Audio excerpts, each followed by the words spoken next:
യേശുവേ നന്ദി. ഹല്ലേലൂയ.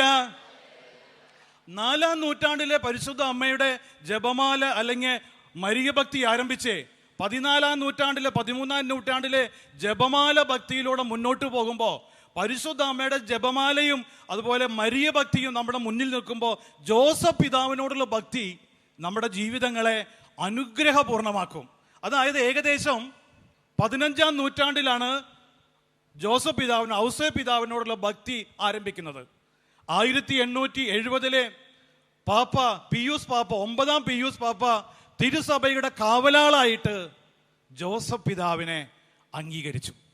അതുകൊണ്ട് ഈ ജോസഫ് പിതാവിൻ്റെ പുണ്യങ്ങൾ പഠിക്കുമ്പോൾ നിങ്ങൾ ഇങ്ങനെ ഓർക്കണം, ഈ പുണ്യങ്ങൾ പരിശുദ്ധ അമ്മയിൽ വിളങ്ങിയ അനുഗ്രഹീത പുണ്യങ്ങൾ നമ്മൾ ജപമാല ചൊല്ലിയും മരിയ ഭക്തിയിലൂടെ സ്വീകരിക്കുന്നത് പോലെ ജോസഫ് പിതാവിൽ വിളങ്ങിയ പുണ്യങ്ങൾ എൻ്റെ ജീവിതങ്ങളിൽ നൽകണമേ എന്ന് നമ്മൾ പ്രാർത്ഥിക്കണം. ചേർന്നെന്ന് പറഞ്ഞേൻ ഹല്ലേലൂയ, ഹല്ലേലൂയ. ജോസഫ് പിതാവിൻ്റെ അനുഗ്രഹീതമായ പുണ്യങ്ങളെ കുറിച്ച് ആലോചിക്കുമ്പോൾ ഔസേ പിതാവിൻ്റെ പുണ്യങ്ങൾ പഠിക്കണമെങ്കിൽ പൂർവ്വ ജോസഫിനെ നമ്മൾ പഠിക്കണം. പൂർവ്വ ജോസഫ് ഉൽപ്പത്തി പുസ്തകത്തിലെ നമ്മൾ കാണുന്ന പൂർവ്വ ജോസഫിനെ കുറിച്ച് പഠിച്ചാലാണ് പൂർവ്വ ജോസഫിൽ വിളങ്ങിയ അനുഗ്രഹീത പുണ്യങ്ങൾ നമ്മൾക്ക് കണ്ടെത്താൻ കഴിയും. അതെങ്ങനെയാണ് ഭാഗം? നമ്മുടെ ഉൽപ്പത്തി പുസ്തകം 39-ാമത്തെ അധ്യായത്തിൻ്റെ 9-ാമത്തെ തിരുവചനം, ഉൽപ്പത്തി 39:9. അതിൻ്റെ അവസാനത്തെ പാട്ട് ഞാൻ വായിക്കാം. ഇങ്ങനെയാണ്: ഞാൻ എങ്ങനെ ഇത്ര നീചമായി പ്രവർത്തിച്ച് ദൈവത്തിനെതിരെ പാപം ചെയ്യും?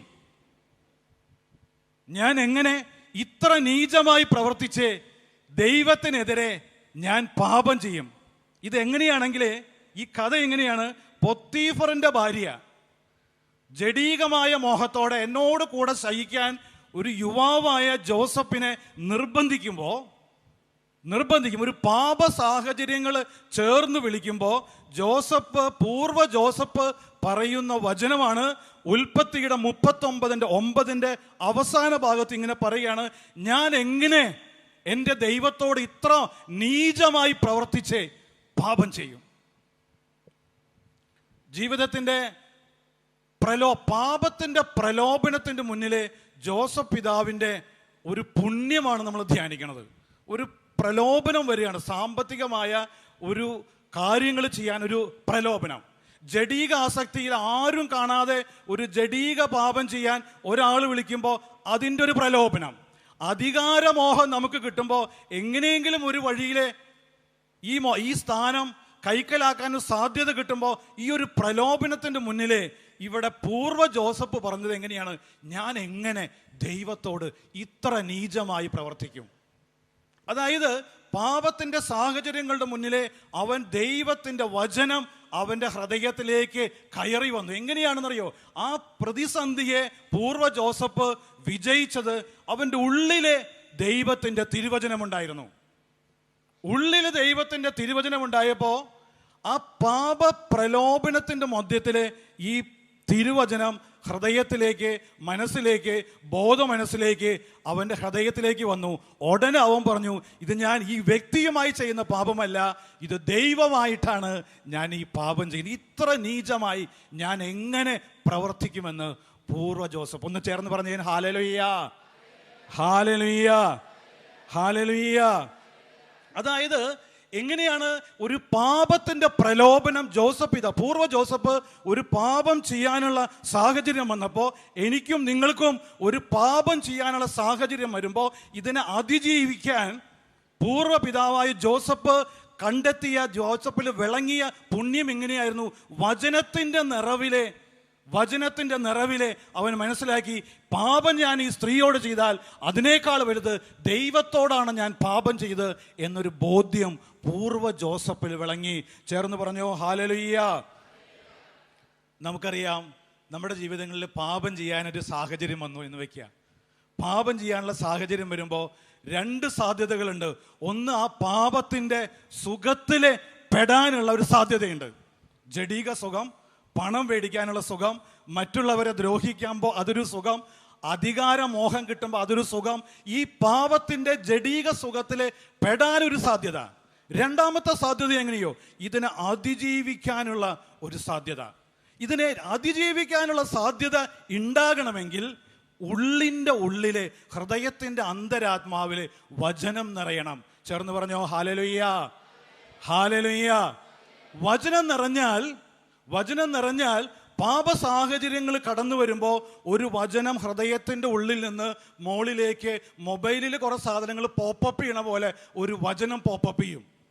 വചനം പോപ്പപ്പ് ചെയ്യുമ്പോൾ മനസ്സിലാവും ഇത് ദൈവം പറയുന്നത് എങ്ങനെയാണ്, ഇത് പാടില്ല മകളെ, ഇത് പാടില്ല മകനെ എന്ന് വചനം ഉള്ളിൽ നിന്ന് വരണം.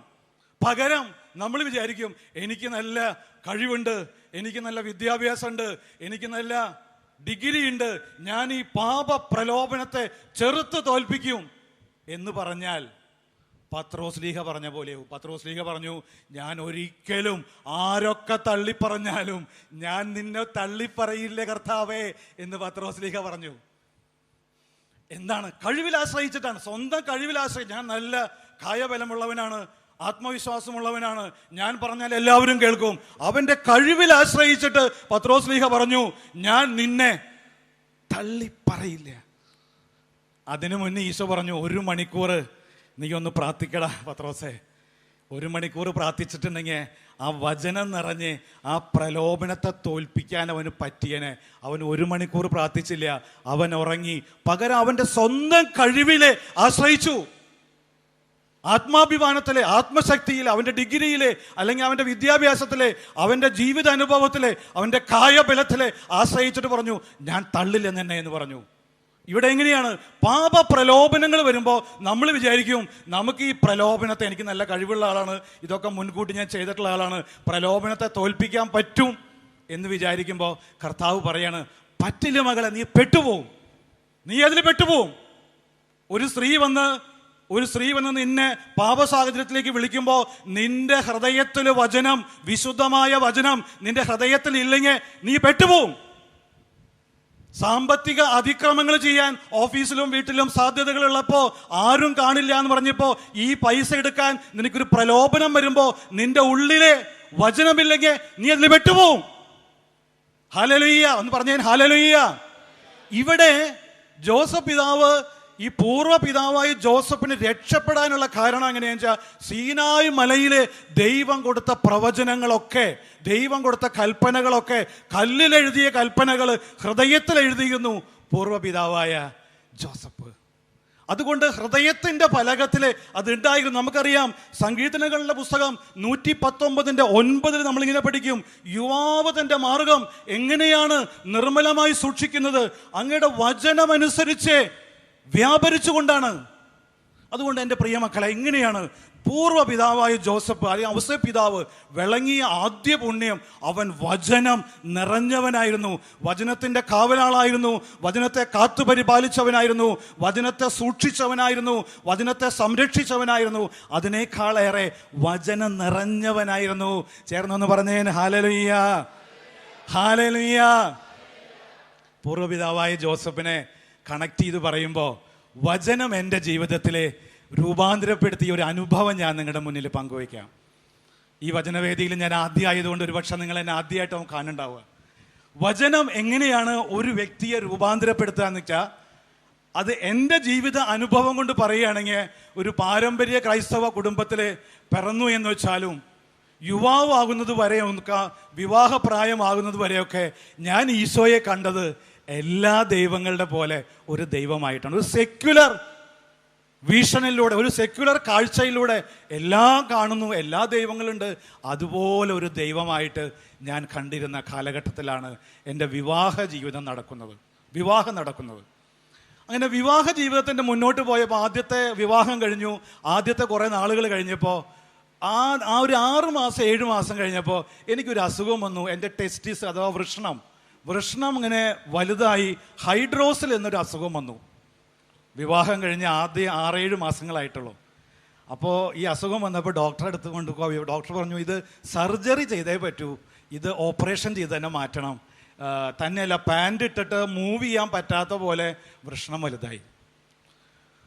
അപ്പോൾ ഡോക്ടറോട് ഞാൻ ചോദിച്ചു, വിവാഹം കഴിഞ്ഞിട്ടേ ഉള്ളൂ, ഇനി ഏകദേശം ഒരു കുഞ്ഞൊന്നും ഉണ്ടായിട്ടില്ല, ഈ സമയത്ത് ഇങ്ങനെ ഒരു ഓപ്പറേഷൻ കഴിച്ചാൽ കുഞ്ഞുണ്ടാവാൻ ബുദ്ധിമുട്ടുണ്ടാവേ? ഒരു ബുദ്ധിമുട്ടില്ല, ഇതൊക്കെ നിസ്സാരമായ മൈനർ ഓപ്പറേഷൻ അല്ലേ എന്ന് പറഞ്ഞ് ഓപ്പറേഷൻ നടന്നു. ഓപ്പറേഷൻ കഴിഞ്ഞ് ഏതാനും മാസങ്ങൾ കഴിഞ്ഞു, വിശ്രമങ്ങൾ കഴിഞ്ഞു. ഞാൻ ജോലിയും സാഹചര്യങ്ങളും മുന്നോട്ട് പോയിട്ടും എനിക്ക് കുഞ്ഞുങ്ങൾ ഉണ്ടാവണില്ല. ചേർന്ന് പറഞ്ഞേൻ ഹല്ലേലൂയ, ഹല്ലേലൂയ. അങ്ങനെ മാസങ്ങളേറെ, ഏകദേശം ഒരു വർഷം കൂടെ കഴിഞ്ഞപ്പോൾ രണ്ടാമതൊരു പ്രശ്നം വന്നു. രണ്ടാമത്തെ ടെസ്റ്റിസിന് ഇതേ അസുഖം അത് വന്നു വലുതായി, ഹൈഡ്രോസിൽ വന്ന് വലുതായി, പാൻറ് ഇട്ട് മൂവ് ചെയ്യാൻ പറ്റാണ്ടായി.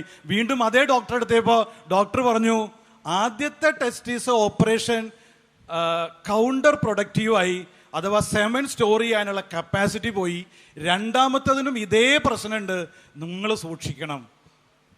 അപ്പോൾ ഞാൻ വിചാരിച്ചു, ദൈവമേ, ആദ്യത്തെ കൗണ്ടർ പ്രൊഡക്റ്റീവായി, രണ്ടാമത്തെ ഇത് വന്ന ഏകദേശം എൻ്റെ കുഞ്ഞുങ്ങൾ ഉണ്ടാവാനുള്ള സാധ്യത അവിടെ അവസാനിക്കുകയാണ്. ഡോക്ടർ പറഞ്ഞു, നിങ്ങൾ വളരെ സൂക്ഷിക്കണം, വളരെ സൂക്ഷിക്കണം, രണ്ടാമത്തേന് ഓപ്പറേഷൻ ചെയ്തേ പറ്റൂ എന്ന് പറഞ്ഞു. എൻ്റെ മുന്നിൽ ഒരു വാതിൽ അങ്ങോട്ട് അടഞ്ഞു. വിവാഹ ജീവിതത്തിൻ്റെ ആദ്യ നാളുകളിൽ, ആദ്യ വർഷങ്ങളിൽ എനിക്ക് മനസ്സിലായി, ഇനിയുള്ള കാലഘട്ടം വൈദ്യശാസ്ത്രം പറയാണ്, നിനക്കിനി കുഞ്ഞുങ്ങൾ ഉണ്ടാകാനുള്ള സാധ്യതയില്ല. ഇതിൻ്റെ മുന്നിൽ ഞാൻ എൻ്റെ കർത്താവിനെ ഒന്ന് ഓർത്തു. അപ്പം ഞാൻ ഓർത്തപ്പോൾ ഞാൻ വിചാരിച്ചു, ഞാൻ എൻ്റെ കർത്താവിനെ കണ്ടത് ഒരു സെക്യുലർ വ്യൂവിലാണ്. എല്ലാ ദൈവങ്ങളും എല്ലാ ആരാധനാലയങ്ങളെ പോലെ ഒരു ആരാധനാലയമാണ് ഈ ഈശോ, ഈ ദേവാലയം എന്നൊക്കെ വിചാരിച്ച അന്ന് ഞാൻ രാത്രിയിൽ വന്ന് എൻ്റെ വീട്ടിലെ ഇങ്ങനെ മുട്ടുകുത്തിയിട്ട് കണ്ണുനീരോടെ പ്രാർത്ഥിച്ചു, കർത്താവേ, വിവാഹ ജീവിതത്തിൽ കുഞ്ഞുങ്ങളില്ലാതെ ഞാൻ ജീവിക്കാനാണ് വൈദ്യശാസ്ത്രം എന്നോട് പറഞ്ഞിരിക്കണേ. ഇതുവരെ ഞാൻ നിന്നെ നാഥനും രക്ഷിതാവുമായി സ്വീകരിച്ചിട്ടില്ല. അനേക പ്രസംഗങ്ങൾ ഞാൻ കേട്ടിട്ടുണ്ട്, നിങ്ങൾ യേശുവിനെ നാഥനും രക്ഷിതാവുമായി സ്വീകരിക്കണം. ആകാശത്തിന് കീഴെ ഭൂമിക്ക് താഴെ വേറെ മറ്റൊന്നും രക്ഷയുടെ നാമമില്ല. അതൊക്കെ ഞാൻ കേട്ടിട്ടുണ്ട്. അറിവിന്റെ തലത്തിലാണ് എന്നെ കേൾക്കുന്ന വ്യക്തികളെ, എന്നെ കേൾക്കുന്ന ദൈവമക്കളെ, അറിവിന്റെ തലത്തിൽ വചനം സ്വീകരിക്കുമ്പോൾ അങ്ങനെ ഞാൻ സ്വീകരിച്ചത്, എനിക്ക് അന്ന് ഞാൻ മുട്ടുകുത്തി പ്രാർത്ഥിച്ചപ്പോൾ എനിക്ക് മനസ്സിലായി, ഈ കർത്താവിനെ ഒന്ന് പരീക്ഷിച്ച് നോക്കാം.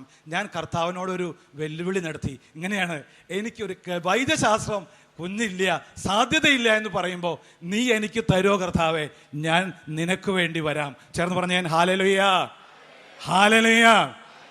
അങ്ങനെയൊക്കെ പറയാൻ പാടുമെന്നറിയില്ല, എൻ്റെ അറിവില്ലായ്മയിൽ ഞാൻ പറഞ്ഞതാണ്. കർത്താവേ, ഈ ജീവിതം നിനക്ക് വേണ്ടി തരാം. അങ്ങനെയൊക്കെ ഞാൻ പ്രാർത്ഥിച്ചു. പക്ഷെ ഒരു ആശ്വാസമില്ല. അങ്ങനെ ഇരിക്കുക എൻ്റെ ഇടവക ദേവാലയത്തിലെ ഒരു കൗൺസിലിംഗ് എനിക്ക് കിട്ടി. ആ കൗൺസിലിങ്ങിൽ ഒരു ചേച്ചി പറഞ്ഞു, നിനക്ക് കുഞ്ഞുങ്ങളുണ്ടാകും, ഈശോ പറയുന്നു നീ വചനം വ്യാപാരം ചെയ്യണം. അപ്പം ഞാൻ വെച്ചു, വചനം വ്യാപാരം ചെയ്യേ? ഞാൻ അന്ന് ബാങ്കിലൊരു ക്ലർക്കാണ്, റെപ്യൂട്ടഡ് ആയിട്ടുള്ള ഒരു കൊമേഴ്സ്യൽ ബാങ്കിൽ ഞാൻ ഒരു ക്ലർക്കാണ്. എനിക്കറിയാം ക്ലർക്കിൻ്റെ തലത്തിൽ അല്ലെങ്കിൽ ബാങ്കിൻ്റെ ഓഫീസർ തലത്തിൽ എന്താണ് വ്യാപാരം എന്ന്.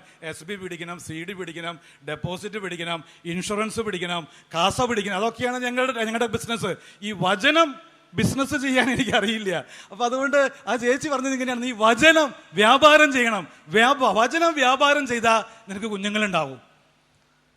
അപ്പം ഞാൻ ആലോചിച്ചു, എങ്ങനെയാണ് കർത്താവ് വചനം വ്യാപാരം ചെയ്യുക? അപ്പം ഞാൻ ആലോചിച്ചു, അപ്പോഴാണ് ഒരു പ്രതിസന്ധി. ഞാൻ നിങ്ങളുടെ മുന്നിൽ നിൽക്കുമ്പോൾ നിങ്ങൾക്കിപ്പോൾ തോന്നില്ല, മനസ്സിലാവില്ല.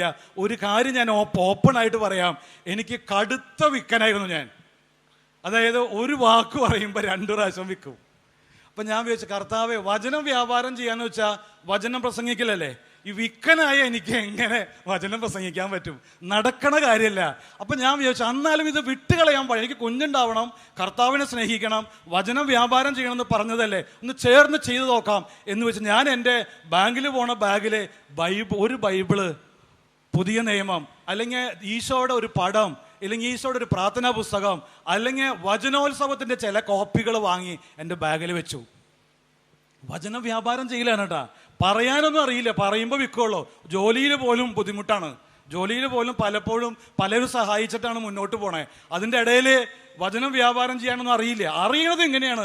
വചനം കൊടുക്കാൻ അറിയും, ഒരു ട്രാക്റ്റ് കൊടുക്കാൻ അറിയും, ഒരു പുസ്തകം കൊടുക്കാൻ അറിയും, ഒരു ബൈബിൾ കൊടുക്കാൻ അറിയും. അങ്ങനെ ദശാംശത്തിൻ്റെ പൈസ ഉപയോഗിച്ച് എൻ്റെ ബാഗിലെ വചനോത്സവങ്ങളും ചെറിയ ന്യൂ ടെസ്റ്റ്മെന്റിന്റെ കോപ്പികളൊക്കെ ഞാൻ വെച്ചു. ബസ്സിലിരിക്കുമ്പോഴും ബസ് സ്റ്റാൻഡിലിരിക്കുമ്പോഴും വീട്ടിലിരിക്കുമ്പോഴും ഒക്കെ ഓരോ ചില വ്യക്തികളെ കർത്താവ് ഇങ്ങനെ കാണിച്ചു തരുമ്പോൾ ആ വ്യക്തിയോട് പറയും, ഈശോ നിന്നെ സ്നേഹിക്കണു എന്ന് പറഞ്ഞിട്ട് ഈ പുസ്തകം അങ്ങോട്ട് കൊടുക്കും. ചേർന്ന് പറഞ്ഞേ ഹല്ലേലൂയ, ഹല്ലേലൂയ. ചിലപ്പോ ചില ആൾക്കാർ സ്വീകരിക്കും, ചില ആൾക്കാർ രൂക്ഷമായിട്ട് നോക്കും. എങ്ങനെ നോക്കിയാലും കുഴപ്പമില്ല, വചനം വ്യാപാരം ചെയ്യണം. ചേർന്ന് പറഞ്ഞേ ഹല്ലേലൂയ, ഹല്ലേലൂയ. വചന വ്യാപാരം മുന്നോട്ട് പോയപ്പോ ഞാൻ പ്രാർത്ഥനയിൽ വളർന്നു. എനിക്ക് കർത്താവിനോട് പറഞ്ഞേ, വചനം നീ വ്യാപാരം ചെയ്താൽ മാത്രം പോരാ, നീ കൊടുക്കണ വചനം നീ പഠിക്കണം എന്ന് പറഞ്ഞു. അപ്പോഴാണ് എനിക്ക് മനസ്സിലായേ, ഞാൻ കൊടുക്കണ വചനം ഞാൻ പഠിച്ചിരിക്കും. അപ്പൊ അതുമുതലേ ഞാൻ അങ്ങനെ വചനം അങ്ങനെ ആവർത്തിച്ച് പഠിച്ചൊടുങ്ങി. വചനം പഠിച്ചു മുന്നേറിയപ്പോ ഒരു രാത്രിയിൽ ഞാൻ കണ്ണീരോടെ പ്രാർത്ഥിച്ചു, കർത്താവേ എനിക്ക് കുഞ്ഞുങ്ങളില്ല എന്ന്. വൈദ്യശാസ്ത്രം, ദൈവത്തിന്റെ വചനം ഞാനിങ്ങനെ വായിച്ചു. അനേക കുഞ്ഞുങ്ങളില്ലാത്ത ദമ്പതിമാരുടെ കഥ വായിച്ച് അവിടെ കരങ്ങൾ വെച്ചിട്ട് ഞാൻ പ്രാർത്ഥിച്ചു, ജീവിക്കുന്ന വചനം എൻ്റെ ജീവിതങ്ങളിലേക്ക് കടന്നു വരണമെന്ന് പ്രാർത്ഥിച്ചപ്പോൾ ഒരു പ്രത്യേക ഒരു അനുഭവം എനിക്കുണ്ടായി. അപ്പം ഞാൻ എൻ്റെ ഭാര്യയെ വിളിച്ചിട്ട് പറഞ്ഞേ, പ്രാർത്ഥിക്കുമ്പോൾ എനിക്കൊരു തോന്നലുണ്ട്, നമുക്ക് അടുത്ത ഏതാനും മാസങ്ങൾക്കുള്ളിൽ ഒരു കുഞ്ഞിനെ തരും കർത്താവ്. വൈദ്യശാസ്ത്രം കൈവിട്ട എൻ്റെ പ്രാർത്ഥന കർത്താവ് എന്നെ കൈവിട്ടില്ല. വചനം സ്വീകരിച്ച് വചനം വ്യാപാരം ചെയ്ത് വചനം ഉള്ളിലേക്ക് നിറഞ്ഞപ്പോൾ കർത്താവ് കൈവിട്ടില്ല. ഞാൻ കർത്താവിനോട് പ്രാർത്ഥനയുടെ മധ്യത്തിൽ ഇങ്ങനെ ചോദിച്ചു, കർത്താവെ ബൈബിള് വായിച്ചപ്പോൾ ഒരുപാട് പേര് അടയാളങ്ങൾ ചോദിച്ചിട്ടുണ്ട്, എനിക്കൊരു അടയാളം തരുമോ എന്നൊരു ചോദ്യം. അടയാളം ചോദിച്ചു. ഞാനങ്ങനെ പ്രാർത്ഥിച്ച് കടന്നുപോയി. അടയാളമൊന്നും കിട്ടിയൊന്നുമില്ല. 2 ദിവസം കഴിഞ്ഞപ്പോൾ എൻ്റെ ബാങ്കിലെ, ഞാൻ അന്ന് ഈറോഡ് ബ്രാഞ്ചിൽ വർക്ക് ചെയ്യാണ്, ഈറോഡ് ബ്രാഞ്ചിൽ ഒരു ഓഫീസർ ഉണ്ടായിരുന്നു. അദ്ദേഹത്തെ മറ്റത്താണ് വീട്. അദ്ദേഹം പറഞ്ഞു, അബി, ഞാൻ എൻ്റെ ഭാര്യയായിട്ട് ഞാൻ കാറിലെ ഈറോഡ് നിന്ന് തൃശ്ശൂർ മറ്റത്തേക്ക് വരികയാണ്. എൻ്റെ 2 കുഞ്ഞുങ്ങളുണ്ടാ, ചെറുതാണ്. അവരെയും കൊണ്ട് ഈ കാറിൽ പോയിട്ട് അന്ന് തന്നെ രാത്രിയിൽ വരൽ എളുപ്പമല്ല. ഈ കുഞ്ഞിനൊന്ന് നീ നോക്കുമോ എന്ന് പറഞ്ഞു. എന്താ വിഷമം? ഒരു വിഷമവും ഇല്ല, കുഞ്ഞുങ്ങളില്ലാതിരിക്കും, ഞങ്ങൾക്ക് 2 കുഞ്ഞുങ്ങളെ നോക്കാം, എന്താ വിഷമം? ഞായറാഴ്ച ഈ സാറ് ഈ 2 കുഞ്ഞുങ്ങളെ ഞങ്ങളുടെ വീട്ടിൽ കൊണ്ടാക്കി. ഞങ്ങൾ ആ കുഞ്ഞുങ്ങളുടെ കൂടെ ഇരുന്ന് കളിച്ചു, മിഠായി കൊടുത്തു, ചോറ് കൊടുത്തു. പിന്നെ അങ്ങനെ പല രീതിയിലെ കളികൾ മുന്നോട്ട് പോയപ്പോൾ കളിച്ചിരിക്കുമ്പോൾ കർത്താവ് എൻ്റെ മനസ്സിലൊരു മിന്നൽ പോലെ പറഞ്ഞു, നീ ചോദിച്ചില്ലേ ഒരു അടയാളം, നീ ചോദിച്ച ഒരു കുഞ്ഞ് ഞാൻ നിനക്ക് 2 കുഞ്ഞ് അനുഗ്രഹിക്കും, ഇതാണ് അടയാളം. ചേർന്ന് പറഞ്ഞേൻ ഹല്ലേലൂയ, ഹല്ലേലൂയ. കഥ നീട്ടി പറയാൻ സമയമില്ല, ബാക്കി പിന്നെ പറയാം. ഇങ്ങനെയാണ് കർത്താവ് അനുഗ്രഹിച്ചു. ഏതാനും മാസങ്ങൾക്ക് ശേഷം എൻ്റെ ഭാര്യ ഗർഭിണിയായി. കർത്താവിൻ്റെ വാഗ്ദാന പ്രകാരം വചനം വ്യാപാരം ചെയ്തു, വചനം ഉള്ളിലേക്കെടുത്തു, വചനം ജീവിതത്തിൽ സ്വീകരിച്ചു. 2 മക്കളെ, ആൺമക്കളെ നൽകി. കർത്താവ് ഇന്ന് എന്നെ അനുഗ്രഹിച്ചു. ചേർന്ന് കരങ്ങളടിച്ചേ കർത്താവിന് നന്ദി പറഞ്ഞ് പ്രാർത്ഥിച്ചേൻ. Hallelujah, hallelujah. ഈശോയെ നന്ദി, ആരാധന. എന്താണ് പറഞ്ഞു വന്നറിയോ? ഔസേപ്പ് പിതാവിലെ ഈ പാപ സാഹചര്യങ്ങൾ മുന്നിൽ വന്നപ്പോൾ ഒരു സ്ത്രീ വന്ന് വിളിച്ചു. ആരും കാണില്ല, ഗൃഹനാഥൻ വീട്ടിലില്ല, വായോ നമുക്ക് പാപം ചെയ്യാം. പാപത്തിന്റെ സുഖത്തെ ഉപേക്ഷിച്ച് ഈ പാപത്തിന് പകരം ഞാൻ ദൈവത്തോടാണ് പാപം ചെയ്യുന്നേ എന്ന് പൂർവ്വ ജോസഫ് വിചാരിച്ചു. ചേർന്ന് പറഞ്ഞോ ഹല്ലേലൂയ, ഹല്ലേലൂയ. എന്തിനാണ് ഞാൻ ഇത് പറഞ്ഞതെന്നറിയോ? ഈ പുണ്യം നമുക്ക് കരസ്ഥമാക്കണം. ജോസഫ് പിതാവിനെ ധ്യാനിച്ചിരിക്കുമ്പോൾ ഏത് പാപ സാഹചര്യങ്ങളുടെ മുന്നിലും, മാരകപാപമാകട്ടെ, ചെറുപാപമാകട്ടെ, ലഘുപാപമാകട്ടെ, ഏത് പാപത്തിൻ്റെ മുന്നിലും ഞാൻ പാപം ചെയ്യുമ്പോൾ, നിങ്ങൾ പാപം ചെയ്യുമ്പോൾ ഈശോയോടാണ് പാപം ചെയ്യുന്നേ എന്നൊരു ബോധ്യം എനിക്കും നിങ്ങൾക്കും ഉണ്ടെങ്കിൽ ഈ കൃപ, ഈ ജോസഫ് പിതാവിൻ്റെ ഭക്തിയിലൂടെ ഈ കൃപ നമുക്ക് വാങ്ങിച്ചെടുക്കാം. 2 കരങ്ങളൊന്ന് സ്വർഗത്തിലേക്ക് ഉയർത്തി, കർത്താവേ എനിക്ക് ഈ പുണ്യം നൽകണേന്ന് പ്രാർത്ഥിച്ചേൻ. Hallelujah, hallelujah. ഈശോയെ നന്ദി, ആരാധന. Hallelujah, hallelujah, hallelujah, hallelujah, hallelujah. ഈശോയെ നന്ദി, ആരാധന. ഈ ജോസഫ് പിതാവിൽ വിളങ്ങിയ ഔസേപ്പ് പിതാവിൽ വിളങ്ങിയ മറ്റൊരു പുണ്യത്തിലേക്ക് നമ്മൾ കടന്നു പോവുകയാണ്. അതിങ്ങനെയാണ്. അതിമനോഹരമായ പുണ്യം. ഈ ഔസേപ്പ് പിതാവ് വചനത്തിൻ്റെ കാവൽക്കാരനായിരുന്നു. നമ്മൾ പറഞ്ഞ 1870 9 പിയൂസ് മാർപ്പാപ്പ തിരുസഭയുടെ കാവൽക്കാരനായിട്ട് the protector of the universal church 1870 Joseph പിതാവിനെ ഡിക്ലെയർ ചെയ്തുകൊണ്ട് പ്രാർത്ഥിച്ചു. ജോസഫ് പിതാവ് നമ്മുടെ തിരുകുടുംബത്തിൻ്റെ കാവൽക്കാരനാണ്, തിരുസഭയുടെ കാവൽക്കാരനാണ്, വചനത്തിൻ്റെ കാവൽക്കാരനാണ്. ജോസഫ് പിതാവിൻ്റെ പുണ്യങ്ങൾ നമ്മുടെ ജീവിതങ്ങളിൽ സ്വീകരിക്കുമ്പോൾ എങ്ങനെയാണ് ജോസഫ് പിതാവിലെ ഈ വചനം വിളങ്ങിയെ, വചനം സ്വീകരിച്ചേ നമുക്ക് പഠിക്കുമ്പോൾ മത്തായിയുടെ സുവിശേഷം 1-ാം അധ്യായത്തിൻ്റെ 20-ാമത്തെ തിരുവചനത്തിലേക്ക് നമ്മൾ പോവുകയാണ്.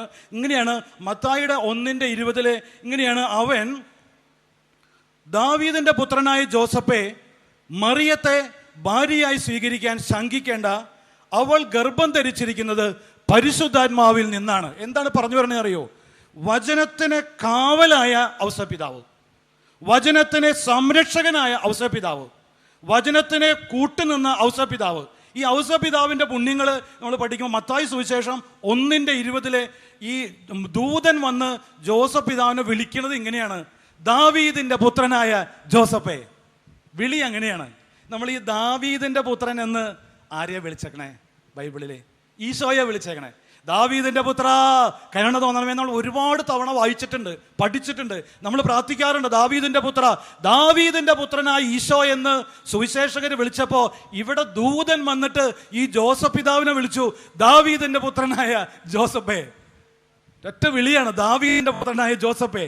എന്നിട്ട് പറഞ്ഞു, മറിയയെ നീ ഭാര്യയായി സ്വീകരിക്കാൻ ശങ്കിക്കേണ്ട, അവൾ ഗർഭം ധരിച്ചിരിക്കുന്നത് പരിശുദ്ധാത്മാവിൽ നിന്നാണ്. ഈ 1:20 മത്തായി പറയുമ്പോൾ 1:21 ഇങ്ങനെ പഠിക്കുകയാണ്: അവൾ ഒരു പുത്രനെ പ്രസവിക്കും, നീ അവന് യേശു എന്ന് പേരിടണം. ജോസഫ് പിതാവിനോട് പറയണം, അവൾ അതായത് പരിശുദ്ധ കന്യക മറിയം ഒരു പുത്രനെ പ്രസവിക്കും, നീ അതായത് ജോസഫ്, നീ ജോസഫ് അവന് യേശു എന്ന് പേരിടണം. എന്താ അറിയോ?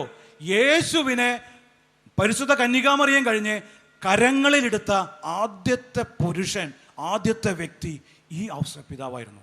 യേശുവിനെ കരങ്ങളിലെടുക്കാൻ, വചനം മാംസം ധരിച്ച് വചനമായി പിറന്നവനെ കരങ്ങളിലെടുത്ത് അവൻ്റെ പേരിടാൻ സ്വർഗം വിളിച്ച വ്യക്തിയാണ് ഔസേപ്പ് പിതാവ്.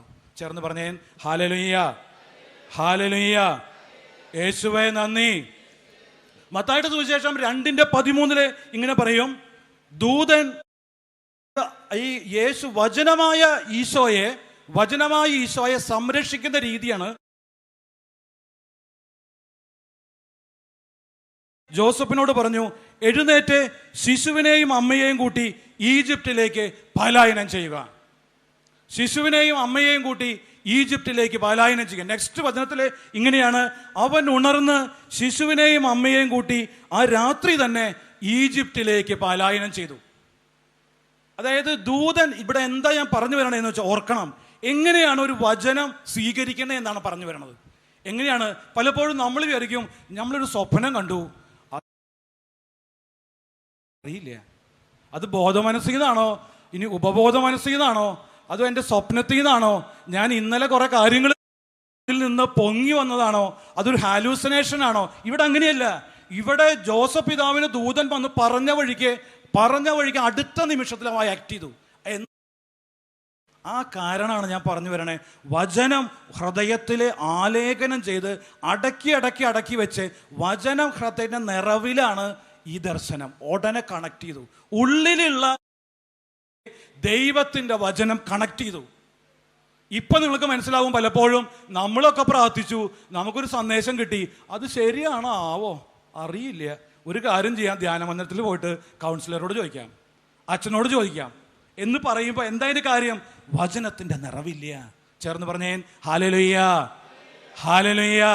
ഞാൻ ഒന്നും കൂടെ പറയാം, ഇങ്ങനെയാണ്: അവൻ ഉണർന്ന്, മത്തായി സുവിശേഷം 2:14 അവൻ ഉണർന്ന് ശിശുവിനെയും അമ്മയെയും കൂട്ടി ആ രാത്രി തന്നെ ഈജിപ്തിലേക്ക് പോയി.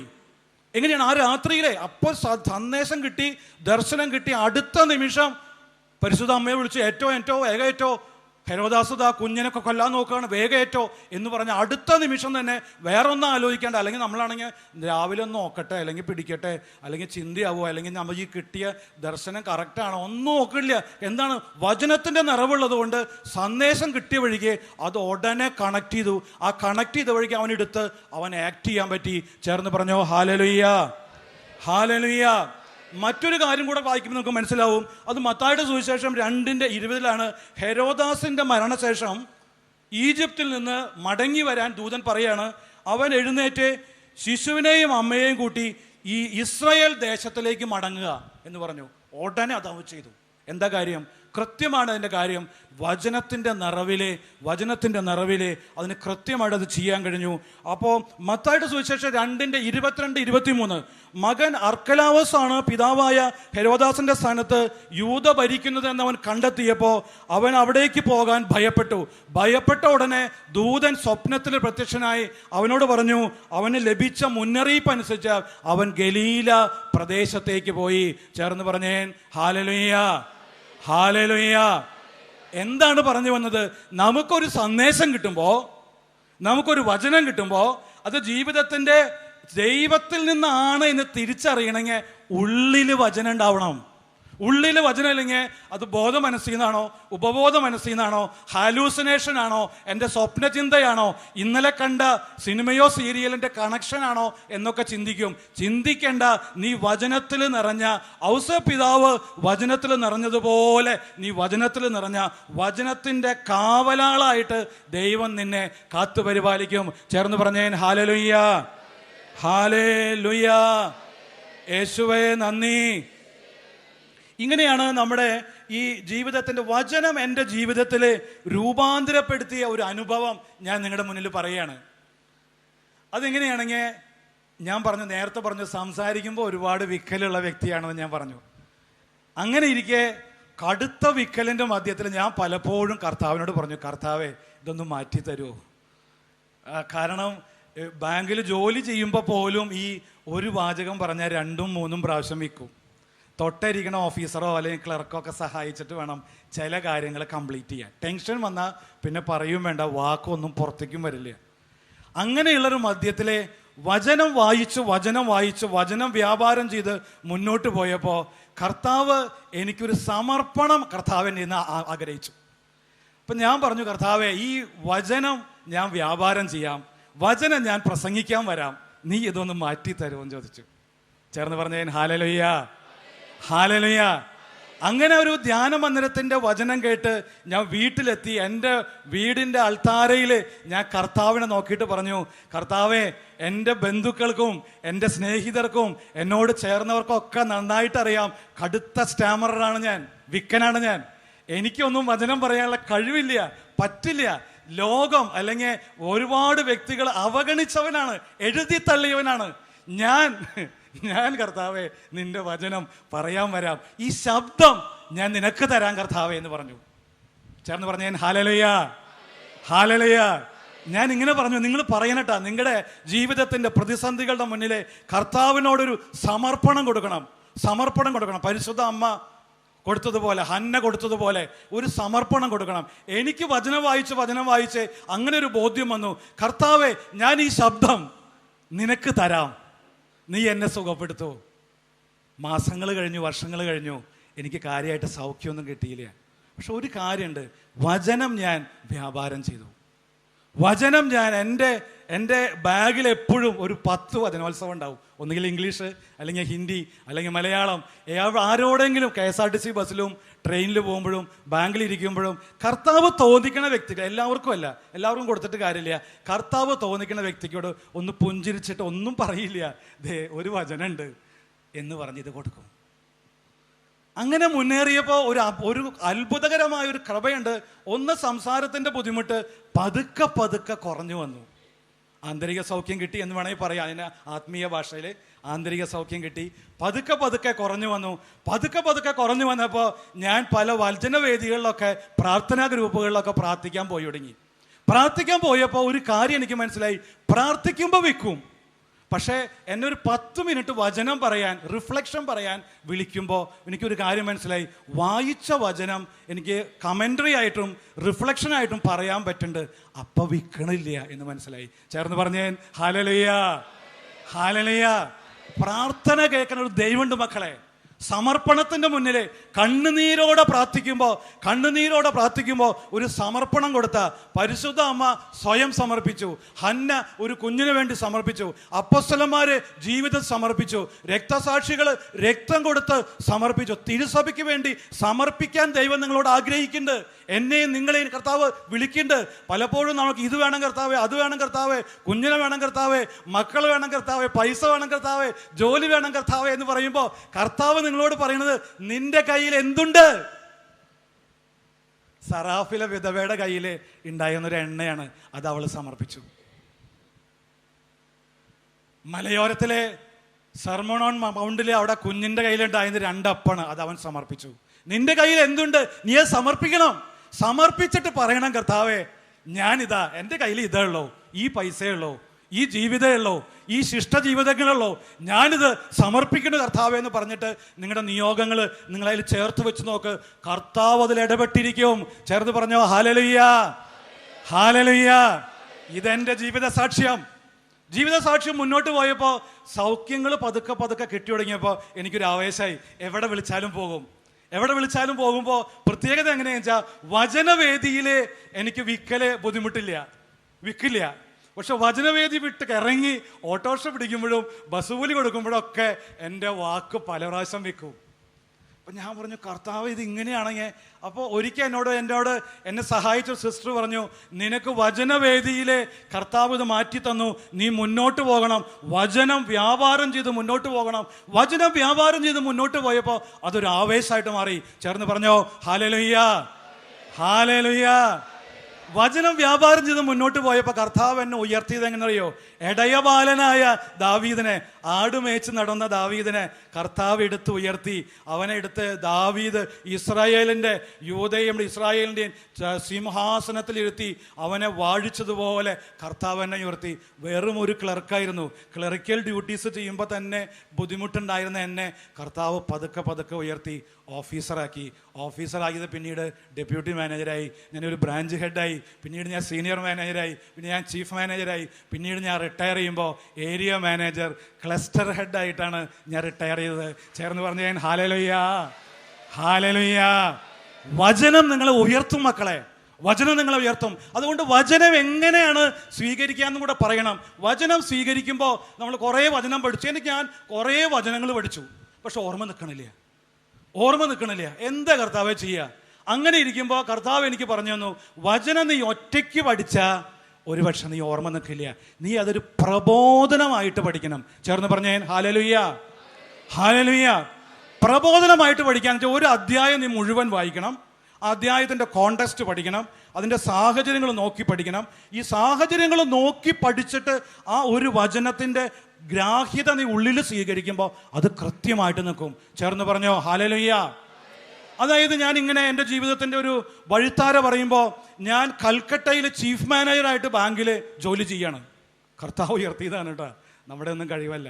ചീഫ് മാനേജറായിട്ട് ജോലി ചെയ്യുമ്പോൾ ഞാനൊരു മലയാളി, പിന്നെ ബംഗാളി സ്റ്റാഫ്, ഹിന്ദി സ്റ്റാഫ്, ബംഗാളിക്കാർ, അവരൊക്കെ ഭരിച്ച് ഇങ്ങനെ പോകുമ്പോൾ ഞാൻ എൻ്റെ ബാങ്കിൻ്റെ ലാൽ ബസാർ മാനേജറിൻ്റെ ചീഫ് മാനേജറാണ്. ബുര ബസാർ മാനേജറിൻ്റെ ചീഫ് മാനേജറാണ്. ലാൽ ബസാർ മാനേജറിൻ്റെ ഒരു സീനിയർ മാനേജർ ഉണ്ടായിരുന്നു, എൻ്റെ കൂട്ടുകാരനായ ബോണി KA. ആ സഹോദരൻ ഇപ്പോൾ കർത്താവിൻ്റെ ശുശ്രൂഷയിലാണ്. ആ ശുശ്രൂഷ ചെയ്യുന്ന ഈ സഹോദരൻ അന്ന് മാനേജറായിട്ടുള്ള 2 പേരും കൂടെ ഞങ്ങൾ കൽക്കട്ടയിലെ മിൻറ്റു പാർക്കിലെ എമ്മാവൂസ് റിട്രീറ്റ് സെൻറ്ററിൽ പരിശുദ്ധ കുർബാനയുടെ മുന്നിൽ ഇങ്ങനെ പ്രാർത്ഥിക്കാൻ പോകും. എല്ലാ ഞായറാഴ്ചകളിലും പരിശുദ്ധ കുർബാനയുടെ മുന്നിൽ ഇങ്ങനെ പ്രാർത്ഥിച്ചുകൊണ്ടിരിക്കുമ്പോൾ എനിക്കിങ്ങനെ തോന്നി, കർത്താവ് എന്തുമാത്രം കർത്താവ് എന്നെ ഉയർത്തിയേ.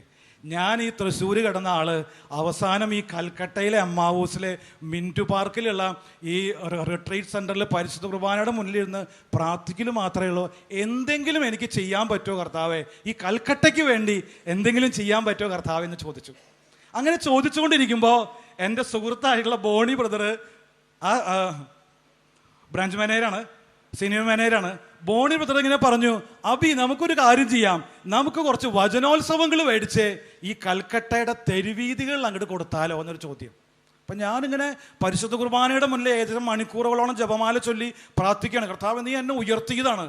ഒരു ഇടയബാലനായ ദാവീദിനെ ഇസ്രായേലിൻ്റെ സിംഹാസനം ഇരുത്തിയതുപോലെ വിക്കി നടന്ന് വിഷമിച്ച ഒരു കാര്യം പോലും പറയാൻ പറ്റാത്ത എന്നെ നീ ഇംഗ്ലീഷും ഹിന്ദിയും മനോഹരമായിട്ട് സംസാരിക്കാൻ പറ്റണ ചീഫ് മാനേജറുടെ സീറ്റിലിരുത്തി നീ എന്നെ ഉയർത്തിയപ്പോൾ എന്ത് കർത്താവെ, what I can do for you എന്ന് ഈശോയെ നോക്കി ചോദിച്ചുകൊണ്ടിരിക്കുമ്പോഴാണ് ബോണി ബ്രദർ പറയണേ, നമുക്ക് കുറച്ച് വചനോത്സവങ്ങൾ മേടിച്ച് ഈ കൽക്കട്ടയുടെ തെരുവീതികളിൽ അങ്ങോട്ട് കൊടുത്താലോ എന്ന്. ചേർന്ന് പറഞ്ഞ ഹല്ലേലൂയ.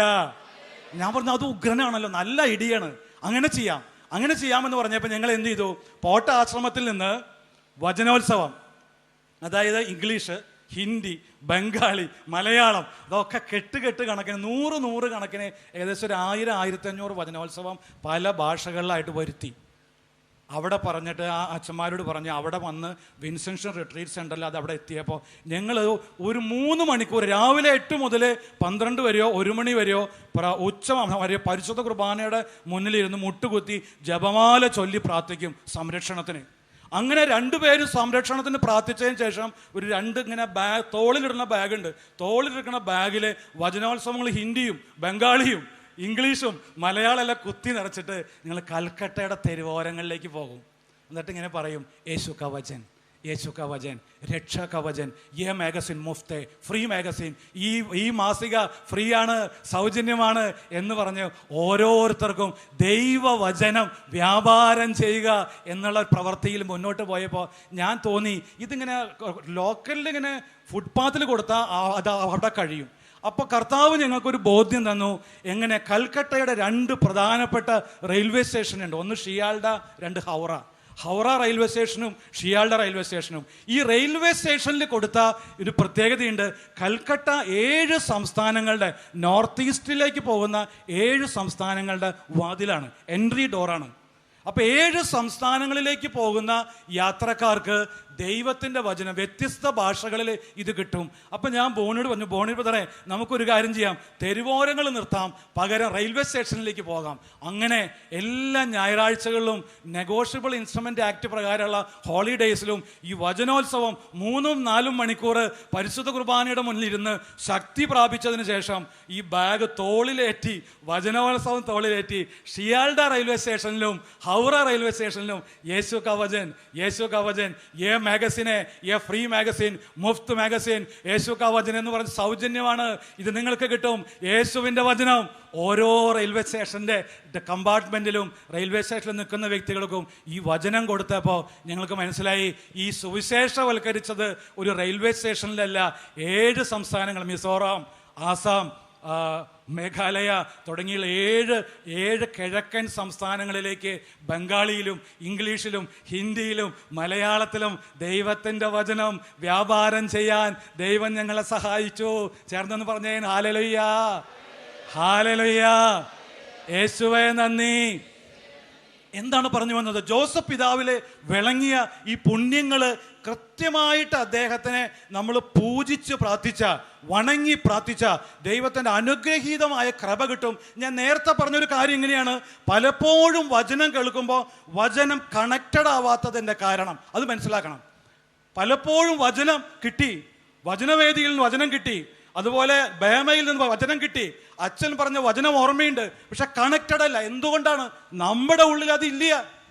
നമ്മുടെ ഉള്ളിൽ കിടക്കുന്നത് ഇന്നലെ കണ്ട ഏതെങ്കിലും സിനിമയോ സീരിയലോ രാഷ്ട്രീയ മേഖലകളോ അല്ലെങ്കിൽ ന്യൂസോ ഒക്കെ കിടക്കണേ. നമ്മുടെ ഉള്ളിൽ പുറമെ കിടക്കണത് ദൈവത്തിൻ്റെ വചനത്തിൻ്റെ പ്രബോധനമാണെങ്കിൽ കെട്ടുന്ന വചനം നിന്റെ ജീവിതത്തിലേക്ക് കണക്ട് ചെയ്യും. ഇത് കണക്ട് ചെയ്യുമ്പോഴാണ് നമ്മുടെ നിയോഗങ്ങളിലേക്ക് കർത്താവ് ഇറങ്ങി വരും. ഒന്ന് സമർപ്പിച്ച് പ്രാർത്ഥിച്ചോ, കർത്താവെ എൻ്റെ ജീവിതത്തിൻ്റെ പ്രതിസന്ധികളുടെ മുന്നിൽ ഞാൻ വചനം വ്യാപാരം ചെയ്യും. ഒന്ന് ചേർന്ന് പ്രാർത്ഥിച്ചേൻ. Hallelujah, hallelujah. ഇരുകരങ്ങളും ഉയർത്തിയിട്ട് കർത്താവെ, ജീവിക്കുന്ന വചനം, ഈ ജീവിക്കുന്ന വചനം ഒന്ന് സ്വീകരിക്കാൻ കൃപ നൽകണേ. എൻ്റെ ജീവിതത്തിൽ വചനം കണക്ട് ചെയ്യാൻ ആവശ്യമായ എല്ലാ കൃപകളും നൽകണേ.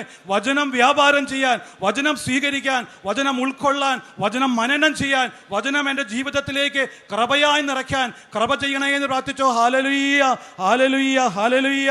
ഈശോയെ നന്ദി, ആരാധന, ആരാധന, ആരാധന. ഈശോയെ നന്ദി, ആരാധന. ഈ വചനം നമ്മൾ എങ്ങനെയാണ് നമ്മുടെ ഉള്ളിലേക്ക് സ്വീകരിക്കുക എന്നതിനെ ജോസഫ് പിതാവിൽ വിളങ്ങിയ മറ്റൊരു കാര്യം പറയാൻ പോവാണ്. അതിങ്ങനെയാണ്. ജോസഫ് പിതാവിൻ്റെ ഒരു പ്രത്യേകത, പൂർവ്വ പിതാവായ ഔസേപ്പ്, അദ്ദേഹത്തിൻ്റെ ഒരു പ്രത്യേകത എങ്ങനെയാണെന്ന് വെച്ചാൽ വചന ഹൃദയത്തിലുള്ളത് കൊണ്ട് അദ്ദേഹത്തിന് മുൻകൂട്ടി കാര്യങ്ങൾ കർത്താവ് കാണിച്ചു കൊടുത്തു. വചനം ഹൃദയത്തിലുള്ള വ്യക്തികൾക്ക് ചില കാര്യങ്ങൾ, എല്ലാ കാര്യങ്ങളും അല്ല, ആവശ്യമുള്ള കാര്യങ്ങൾ ദൈവം മുൻകൂട്ടി കാണിച്ചു തരും. മുൻകൂട്ടി കാണിച്ചു തന്നതിൻ്റെ കാര്യം എങ്ങനെയാണ്? അദ്ദേഹത്തിന് ഈജിപ്തിൽ ഉണ്ടാകാൻ പോകുന്ന 7 വർഷത്തെ ക്ഷാമത്തെക്കുറിച്ച് പരിശുദ്ധാത്മാവ് കാണിച്ചു കൊടുത്തു. അതുകൊണ്ടാണ് ആ സ്വപ്നം വ്യാഖ്യാനം ചെയ്തപ്പോൾ, ഫറവോയിൻ്റെ സ്വപ്നം വ്യാഖ്യാനം ചെയ്തപ്പോൾ അവസാനം കാരാഗ്രഹത്തിൽ നിന്ന് കർത്താവ് അവനെ ഉയർത്തി ഈജിപ്തിൻ്റെ 2ാമനാക്കി മാറ്റി. ഭരണാധികാരിയായിട്ട് മാറ്റി. അങ്ങനെ ഭരണാധികാരിയായി മാറ്റി വചനം നിറഞ്ഞ ഔസേപ്പ് പിതാവിൻ്റെ അരികിലേക്ക് പോകാൻ ഒരു പ്രതിസന്ധിയുടെ മധ്യത്തിലെ ഫറവോ പറയുന്നുണ്ട്. അത് എവിടെയാണെന്നറിയോ? ഉൽപ്പത്തിയുടെ പുസ്തകം 41 അധ്യായത്തിന്റെ 55. ഉൽപ്പത്തി 41:55. ഈജിപ്തിലെ ക്ഷാമം രൂക്ഷമായപ്പോൾ ജനം ഫറവോയോട് ഞങ്ങൾക്ക് ആഹാരം തരൂ എന്ന് പറഞ്ഞ് ഫറവോന്റെ അടുത്തേക്ക് ചെന്നു.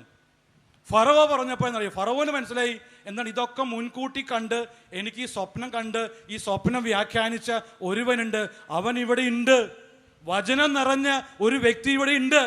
അതുകൊണ്ട് ഞാൻ ഒന്നും ചെയ്യേണ്ട കാര്യമില്ല. ഫറവോ പറഞ്ഞ വാക്കാണ് ഞാൻ പറയണേ. ഉൽപ്പത്തിയുടെ പുസ്തകം 41:55. അവൻ ഇങ്ങനെ പറഞ്ഞു, ഫറവോ ഈജിപ്തുകാരോട് പറഞ്ഞു, ഭക്ഷണം ചോദിച്ച് ക്ഷാമത്തിന്റെ മധ്യത്തിൽ ഭക്ഷണം ചോദിച്ച ഈജിപ്തുകാരോട് പറഞ്ഞു, ജോസഫിന്റെ അരികിലേക്ക് പോകുക, അവൻ നിങ്ങളോട് പറയുന്നത് പോലെ ചെയ്യുക. ജോസഫിന്റെ അരികിലേക്ക് പോകുക, അവൻ നിങ്ങളോട് പറയുന്നത് പോലെ ചെയ്യുക. Go to Joseph, do what he says. അവൻ എന്താ പറയണത് അത് ചെയ്തോ എന്നാണ് ഫറവോ പറഞ്ഞത്. ജോസഫിന്റെ അരികിലേക്ക് പോക്കോ, അവൻ എന്താ പറയണേ അത് ചെയ്തോ.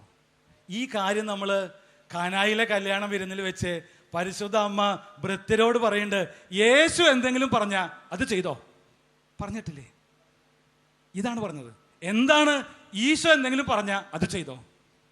ജോസഫ് എന്തെങ്കിലും പറഞ്ഞാൽ അത് ചെയ്തോ. എന്താണെന്നറിയോ? പറഞ്ഞു വരണത്, ജോസഫ് പിതാവിനോടുള്ള ഭക്തി വളരുമ്പോൾ അത് നമ്മളെ കണക്ട് ചെയ്യണത് ഈ പരിശുദ്ധ അമ്മയിലേക്കാണ്. ഇത് വേറൊരു സമാന്തര ഭക്തിയല്ല. ഇത് വേറൊരു സമാന്തര ഭക്തിയായിട്ട് സഭ പഠിപ്പിക്കുന്നതല്ല.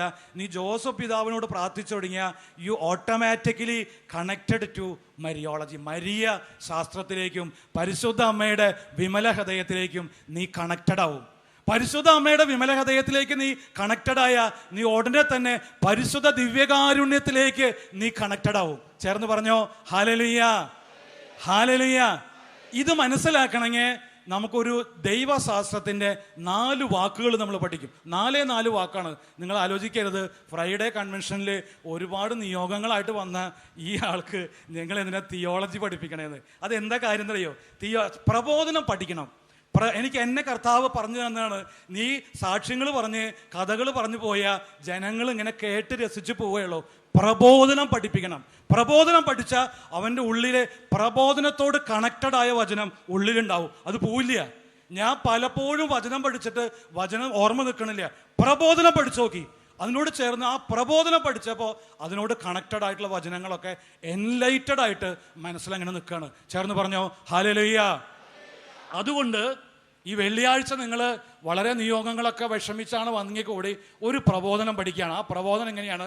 തോമസ് അക്വിനാസ്, തിരുസഭയുടെ വേദ പ്രബോധകനായ തോമസ് അക്വിനാസ് സുമാ തിയോളജിയ എന്ന് പറഞ്ഞ അദ്ദേഹത്തിൻ്റെ പ്രസിദ്ധമായ വേദശാസ്ത്ര ഗ്രന്ഥത്തിൽ പഠിപ്പിച്ച 4 വാക്കുകൾ, ലാറ്റിൻ വാക്കാണ്, 4 പഠിക്കുള്ളൂ. അത് പഠിച്ച എന്താ പ്രത്യേകത എന്ന് വെച്ചാൽ, ആരെങ്കിലും നമ്മളോട് ചില ചോദ്യങ്ങൾ ചോദിച്ചാൽ അത് കൃത്യമായിട്ട് നമുക്കത് ഉത്തരം പറയാൻ പറ്റും. ഒന്നാമത്തെ വാക്ക് നമ്മൾ പഠിക്കും, അത് ലാട്രിയ എന്ന വാക്കാണ്. ലാട്രിയ എന്ന് വെച്ചാൽ അഡോറേഷൻ ടു ദ ട്രിനിറ്റി, ദൈവ ആരാധന, ദൈവത്തിന് മാത്രം ആരാധന, ദൈവത്തിന് മാത്രം. Latria, LATRIA, latria. ലാട്രിയ എന്ന വാക്ക് സുമാ തിയോളജിയിലെ തോമസ് അക്വിനാസ് നമ്മളെ പഠിപ്പിക്കുകയാണ്, നീ ആരാധിക്കുന്നത് ദൈവത്തിന് മാത്രം. നമ്മളിപ്പോൾ ഏതാനും സമയങ്ങൾ കഴിയുമ്പോൾ ഈ ദിവ്യബലി അർപ്പിച്ചൂടെ പ്രാർത്ഥിക്കുമ്പോൾ പരിശുദ്ധ കുർബാനയിലെ ആരാധന ആർക്കാണ്? ട്രിനിറ്റേറിയൻ ഗോഡ്, ത്രിത്വേക ദൈവത്തിനാണ് ആരാധന. നീ ആരിനെ ആരാധിക്കണില്ല? പരിശുദ്ധ അമ്മയെ ആരാധിക്കണില്ല, ജോസഫ് പിതാവിനെ ആരാധിക്കണില്ല, മറ്റൊരു വിശുദ്ധരെയും നീ ആരാധിക്കണില്ല. Adoration to the holy trinity, that is called latria. ഒന്ന് ചേർന്ന് പറഞ്ഞേ, ഹല്ലേലൂയ. ഇനി ഈ പറയുന്ന വാക്ക് മനസ്സിലായില്ലെങ്കിലും കുഴപ്പമൊന്നുമില്ല. ആരാധന ദൈവത്തിന് മാത്രം എന്ന് വിചാരിച്ചാൽ മതി. ആരാധന പരിശുദ്ധ അമ്മയ്ക്കില്ല, ആരാധന ജോസഫ് പിതാവിനില്ല, ആരാധന വിശുദ്ധർക്കില്ല. ഇനി ഉള്ളതൊരു കാര്യം പറയാമാണ്. രണ്ടാമത്തെ വാക്ക് ഡൂളിയ, DULIA, ഡൂളിയ. ഈ ഡൂളിയ എന്ന വാക്കിന്റെ പ്രത്യേകത വണക്കം, വെനറേഷൻ. വണക്കം ആർക്കാണ്? വണക്കം വിശുദ്ധർക്കും മാലാഖമാർക്കും. Veneration to the angels and saints. വിശുദ്ധർക്കും മാലാഖമാർക്കുമാണ് വണക്കം. ഇത് നിങ്ങൾ കൃത്യമായിട്ട് മനസ്സിലാക്കിയാൽ നിങ്ങൾക്ക് മനസ്സിലാവും. പലപ്പോഴും അക്രൈസ്തവ സഹോദരന്മാരെ അതുപോലെ അകത്തോലിക്കരെ പ്രൊട്ടസ്റ്റന്റ് ഗ്രൂപ്പിലുള്ള സഹോദരന്മാരൊക്കെ ചോദിക്കും, നിങ്ങൾ പരിശുദ്ധ അമ്മയെ എന്താ ചെയ്യണേ? പ്രാർത്ഥിക്കണില്ലേ? ധാരാധനയല്ലേ ഞാൻ ചോദിക്കും. അല്ല, പരിശുദ്ധ അമ്മയെ നമ്മൾ വണങ്ങാണ്, ധൂളിയാണ്. DULIA, ധൂളിയ, വണക്കം, veneration to the saints and angels. മൂന്നാമത്തെ വാക്ക് പഠിക്കുകയാണ്. ഈ വെനറേഷൻ അഥവാ ധൂളിയയുടെ മധ്യത്തിൽ 2 കാര്യങ്ങൾ പഠിക്കും. ഒന്ന് ഹൈപ്പർ ധൂളിയ, പരമോന്നത വണക്കം. അത് ഈ പരിശുദ്ധ കന്യകാമറിയത്തിനാണ്. ഒന്ന് പറഞ്ഞ ഹല്ലേലൂയ, ഹല്ലേലൂയ. ഹൈപ്പർ ധൂളിയ, പരമോന്നത വണക്കം. പരമോന്നത വണക്കം നമ്മൾ പിതാവ്, പുത്രൻ, പരിശുദ്ധാത്മാവ് കഴിഞ്ഞ പരമോന്നത വണക്കം പരിശുദ്ധ കന്യകാമറിയത്തിനാണ്. ഹൈപ്പർ ധൂളിയ. ചേർന്ന് പറഞ്ഞോ ഹല്ലേലൂയ. മൂന്നാമത്തെയാണ് നമ്മുടെ വിഷയം. 4ാമത്തെ വാക്കാണ് നമ്മുടെ വിഷയം. അടുത്തതാണ് പ്രോട്ടോ ധൂളിയ. അതായത് പരിശുദ്ധ കന്യകാമറിയം കഴിഞ്ഞ നമ്മളെ ഏറ്റവും കൂടുതൽ വണങ്ങേണ്ടത് ജോസഫ് പിതാവിനെയാണ്. ചേർന്ന് പറഞ്ഞോ ഹല്ലേലൂയ, ഹല്ലേലൂയ. അതായത് പ്രോട്ടോ ധൂളിയ എന്ന് വെച്ചാൽ പ്രഥമ വണക്കം അല്ലെങ്കിൽ നിർമ്മല വണക്കം. നമ്മൾ മറ്റേ ഒരുപാട് വിശുദ്ധരോടൊക്കെ നമ്മൾ പ്രാർത്ഥിക്കുന്നവരാണ്. ഞാൻ പ്രാർത്ഥിക്കുന്നതാണ്, നിങ്ങളൊക്കെ പ്രാർത്ഥിച്ചോ, ഒന്നും തെറ്റില്ല. പക്ഷേ എല്ലാ വിശുദ്ധരുടെയും മുകളിലുള്ള സ്ഥാനം ജോസഫ് പിതാവിന് ദൈവം കൊടുത്തു. അതുകൊണ്ട് മരിയോളജിയുടെ പോലെ ജോസഫോളജി നമ്മൾ പഠിക്കണം. ഈ കാലഘട്ടങ്ങളിൽ ഒരുപാട് ജോസഫോളജിയിൽ ബന്ധപ്പെട്ട ഒരുപാട് ഗ്രന്ഥങ്ങൾ മലയാളത്തിൽ ട്രാൻസ്ലേറ്റ് ചെയ്ത് വന്നിട്ടുണ്ട്. ഞാൻ ഒന്നും പറയണില്ല എന്ന് മാത്രമേ ഉള്ളൂ, നിങ്ങൾ വായിക്കണം. അതുകൊണ്ട് ജോസഫോളജി അഥവാ ജോസഫിൻ്റെ ശാസ്ത്രം, ദൈവം ഔസേപ്പിതാവിലൂടെ നമുക്ക് നൽകുന്ന കൃപകൾ നമ്മൾ സ്വീകരിക്കുമ്പോൾ ദൈവത്തിൻ്റെ അനന്തമായ സ്നേഹം നമ്മുടെ ജീവിതങ്ങളിലേക്ക് വരും. ചേർന്ന് പറഞ്ഞോ ഹല്ലേലൂയ, ഹല്ലേലൂയ. ഞാൻ എന്താ പറഞ്ഞു എന്നറിയോ? പ്രബോധനം പഠിച്ച വചനം നിൽക്കും. ഒരു അധ്യായം പഠിച്ച ആ അധ്യായത്തിൻ്റെ 1 വചനം 2 വചനം ഹൃദയത്തിൽ നിൽക്കും. വചനം ഒറ്റയ്ക്ക് പഠിച്ച അത് നിൽക്കാറില്ല. ചേർന്ന് പറഞ്ഞോ ഹല്ലേലൂയ, ഹല്ലേലൂയ. മലാക്കിയുടെ പുസ്തകം 2:7, പുരോഹിതൻ അധരത്തിൽ ജ്ഞാനം സൂക്ഷിക്കണം, ജനം പ്രബോധനം തേടി അവനെ സമീപിക്കണം. പുരോഹിതൻ അധരത്തിൽ ജ്ഞാനം സൂക്ഷിക്കണം, ജനം പ്രബോധനം തേടി അവനെ സമീപിക്കണം. അതുകൊണ്ട് പ്രബോധനം തേടി വരണം. നിങ്ങൾ പ്രബോധനം തേടി വരണം, വചനം തേടി വരണം. എന്നിട്ട് വചനം തേടി വന്ന വചനം ഹൃദയത്തിലേക്ക് സ്വീകരിക്കാൻ പറ്റുന്നുണ്ടോ എന്ന് നോക്കണം. പറ്റണില്ലെങ്കിൽ ഒരു കാര്യം മനസ്സിലാക്കിക്കോ, നമ്മുടെ ഉള്ളിൽ വചനം ഇല്ല. ഇതെന്നെ കർത്താവ് പഠിപ്പിച്ചതാ. നിനക്ക് ഒരുപാട് ധ്യാനങ്ങൾ കൂടിയിട്ടും ഒരുപാട് ബൈബിള് വായിച്ചിട്ടും നിന്റെ ഹൃദയത്തിൽ നീ അറിവിൻ്റെ തലത്തിൽ ഇതൊക്കെ അറിയുന്നു വെച്ചാലും നിന്റെ വചനം നിന്റെ ആത്മാവിലേക്ക്, മനസ്സിലേക്ക്, ബോധ മനസ്സിലേക്ക്, ഉപബോധ മനസ്സിലേക്ക്, നിന്റെ ഇന്ദ്രിയങ്ങളിലേക്ക്, നിന്റെ മുഴുവൻ ശരീരങ്ങളിലേക്ക് ജീവനുള്ള വചനം കണക്റ്റഡ് ആവുണ്ടോ എന്ന് നിങ്ങൾ ചോദിക്കണം, നിങ്ങൾ പരിശോധിക്കണം. കണക്റ്റഡ് ആവണില്ലെങ്കിൽ നമുക്ക് വചനം സ്വീകരിച്ചതിലൊരു കുറവുണ്ട്. നമ്മളൊന്ന് പ്രാർത്ഥിക്കാൻ പോവുക. കർത്താവെ, പ്രബോധനം പഠിച്ച് എൻ്റെ എല്ലാ കരങ്ങളും കർത്താവിലേക്ക് ഉയർത്തിപ്പിടിച്ചോ. ഇന്ന് കർത്താവിനോട് പറയണം, കർത്താവെ, എന്നെ കേൾക്കുന്നവർ, യൂട്യൂബിലൂടെ കേൾക്കുന്നവരെ, നേരിട്ട് കേൾക്കുന്നവരെ, കർത്താവെ, വചനം എൻ്റെ ജീവിതത്തിൽ കണക്റ്റഡ് ആവാൻ കൃപ നൽകി. ഈ ഔസേപ്പിതാവിൽ വിളങ്ങിയ പുണ്യങ്ങൾ എൻ്റെ ജീവിതത്തിൽ വിളങ്ങാൻ കൃപ നൽകണമെന്ന് പ്രാർത്ഥിച്ചോ. ഒന്ന് പ്രാർത്ഥിച്ചേൻ, ഒരുമിച്ച് പ്രാർത്ഥിച്ചേൻ. Hallelujah, hallelujah. ഈശോയെ നന്ദി, ഹല്ലേലൂയ, ഹല്ലേലൂയ. ഈശോയെ നന്ദി. വചനം കണക്റ്റഡ് ആകാൻ ഞങ്ങളെ സഹായിക്കണേ. Hallelujah, hallelujah. പരിശുദ്ധാത്മാവായ ദൈവമേ നന്ദി, ആരാധന. Hallelujah, hallelujah, hallelujah, hallelujah. ഈശോയെ നന്ദി, ആരാധന. ഈശോയെ നന്ദി, ആരാധന. ഈ ജോസഫ് പിതാവില് വിളങ്ങിയ 1-2 പുണ്യങ്ങൾ എന്നെ നയിച്ച 1-2 കൃപകളോടെ അവിടെ പറയുമ്പോൾ നമ്മുടെ സമയം കഴിയും. നമ്മുടെ സമയം ഇങ്ങനെ കഴിയാൻ പോവുകയാണ്. ഏതാനും സമയങ്ങൾ ബാക്കിയുള്ളൂ. ഈ ജോസഫ് പിതാവിൻ്റെ ഭക്തിയിൽ വളർന്നപ്പോഴേ ഞാൻ മണലൂരിലെ എൻ്റെ ബാങ്കിലെ ബ്രാഞ്ച് ഹെഡായിട്ട് ജോലി ചെയ്യണ കാലം. മണലൂർ ബ്രാഞ്ച്. അപ്പോൾ തൊട്ടരികെ ഒരു പള്ളിയുണ്ട്. ആ പള്ളിയുടെ പേര് സെൻറ്റ് ജോസഫ് ചർച്ച് എന്നാണ്. ഒരു റോഡ് കഴിഞ്ഞാൽ, ഒരു ബിൽഡിങ് കഴിഞ്ഞാൽ ഈ ചർച്ചാണ്, സെൻറ്റ് ജോസഫ് ചർച്ചാണ്. അപ്പം ഞാൻ എന്ത് ചെയ്യുമെന്ന് വെച്ചാൽ, ജോസഫ് പിതാവിൻ്റെ ഭക്തിയിൽ കർത്താവ് അങ്ങനെ ചെയ്യുന്നതാണ്. ജോസഫ് പിതാവിൻ്റെ ഭക്തിയിൽ വളരുന്ന കാലത്ത് ജോസഫ് പിതാവിനോട് വല്ലാത്തൊരു സ്നേഹം അങ്ങോട്ട് തോന്നി. നിങ്ങൾക്ക് തോന്നണം കേട്ടോ, ഈ ക്ലാസ് കഴിയുമ്പോൾ ജോസഫ് പിതാവിനോട് സ്നേഹം തോന്നണം. പരിശുദ്ധ അമ്മയോട് തോന്നണം. അതേപോലെ തന്നെ സ്നേഹം നിങ്ങൾക്ക് ജോസഫ് പിതാവിനോട് തോന്നിയാൽ നിങ്ങൾ ഏത് നിയോഗമായിട്ട് വരുമ്പോൾ ഈ ജോസഫ് പിതാവിനോട് പറഞ്ഞോ, നിങ്ങളെ സഹായിച്ചിരിക്കുക. എന്നെ സഹായിച്ചതാണ്. പക്ഷേ ഞാൻ അങ്ങനെ ജോസഫ് പിതാവിൻ്റെ ഭക്തിയിൽ വളർന്ന കാലത്ത് ഞാനങ്ങനെ ഒരു ദിവസത്തിൽ, ആഴ്ചയിൽ ചിലപ്പോൾ ഒരു ദിവസം അല്ലെങ്കിൽ 2 ദിവസം ഞാൻ ആഴ്ചയിൽ ഉച്ചയ്ക്ക് ഭക്ഷണം വേണ്ടാന്ന് വെക്കും. എന്നിട്ട് ബാങ്കിൽ നിന്ന് എനിക്ക് 1/2 മണിക്കൂർ ബ്രേക്ക് ഉണ്ട്, 1:30 മുതൽ 2 വരെ. അപ്പോൾ അരമണിക്കൂർ ബ്രേക്കിൽ കൃത്യം 1:30 ഞാൻ എൻ്റെ സീറ്റിൽ നിന്ന് ഇറങ്ങും. എൻ്റെ തൊട്ടരികെ ഒരു ബിൽഡിംഗ് അപ്പുറത്തുള്ള 100 മീറ്ററുള്ളൂ ആ സെൻറ്റ് ജോസഫ് ചർച്ചിലേക്ക് പോകും. ഈ സെൻറ്റ് ജോസഫ് ചർച്ചിൽ പോകുമ്പോൾ പ്രത്യേകത എന്ന് വെച്ചാൽ നല്ല ഉച്ചയാണ്, ഉച്ച നേരമാണ്, 1:30 മണിക്ക് ഉച്ച. പള്ളിയുടെ എല്ലാ ദേവാലയത്തിൻ്റെ വാതിലുകളും ജനലുകളും വെന്റിലേഷനൊക്കെ ക്ലോസ്ഡാണ്. അപ്പോൾ നല്ല ചൂടുണ്ട്, ഒരു ആസ്പെറ്റോസ് എന്ന് തോന്നണ പള്ളി. അപ്പോൾ ആ ചൂട് ഇങ്ങനെ നിറഞ്ഞു നിൽക്കുന്ന സമയത്ത് അതിൻ്റെ ഉള്ളിൽ കയറിയിട്ട് ഞാൻ ഈശോയെ ഒന്നിങ്ങനെ നോക്കും. ഈശോയെ നോക്കുമ്പോൾ തൊട്ടരികെ മനോഹരമായിട്ട് വലിയ ജോസഫ് പിതാവിൻ്റെ ഔസേപ്പ് പിതാവിൻ്റെ ഒരു രൂപമുണ്ട്. ആ രൂപത്തിൻ്റെ മുന്നിൽ ഞാൻ മുട്ടുകുത്തും. ഞാൻ മുട്ടുകുത്തിയിട്ട് ജോസഫ് പിതാവിനെ ഒന്ന് നോക്കും, ഈശോയെ ഒന്ന് നോക്കും, ജോസഫ് പിതാവിനെ ഒന്ന് നോക്കും, ഈശോയെ എങ്ങനെ നോക്കും. എന്നിട്ട് പറ്റണ പോലെ പ്രാർത്ഥിക്കും. ചിലപ്പോൾ പ്രാർത്ഥിക്കാനൊന്നും പറ്റില്ല, ജോലിയുടെ തിരക്കും പിന്നെ ഫോൺ വിളിയും, ചിലപ്പോൾ ആകെ ഒരു ടെൻഷനോ, ചിലപ്പോൾ പറ്റണമെങ്കിൽ ഒരു കൊന്ത ചൊല്ലും. അരമണിക്കൂറുണ്ടല്ലോ, അങ്ങനെ ഒരു കൊന്ത ചൊല്ലി അങ്ങനെ ഒരു 3 വർഷങ്ങൾ കടന്നുപോയി. ആഴ്ചയിൽ ഒരു ദിവസം അല്ലെങ്കിൽ 2 ദിവസം, ചില ആഴ്ചകളിൽ പറ്റിയിട്ടുമില്ല.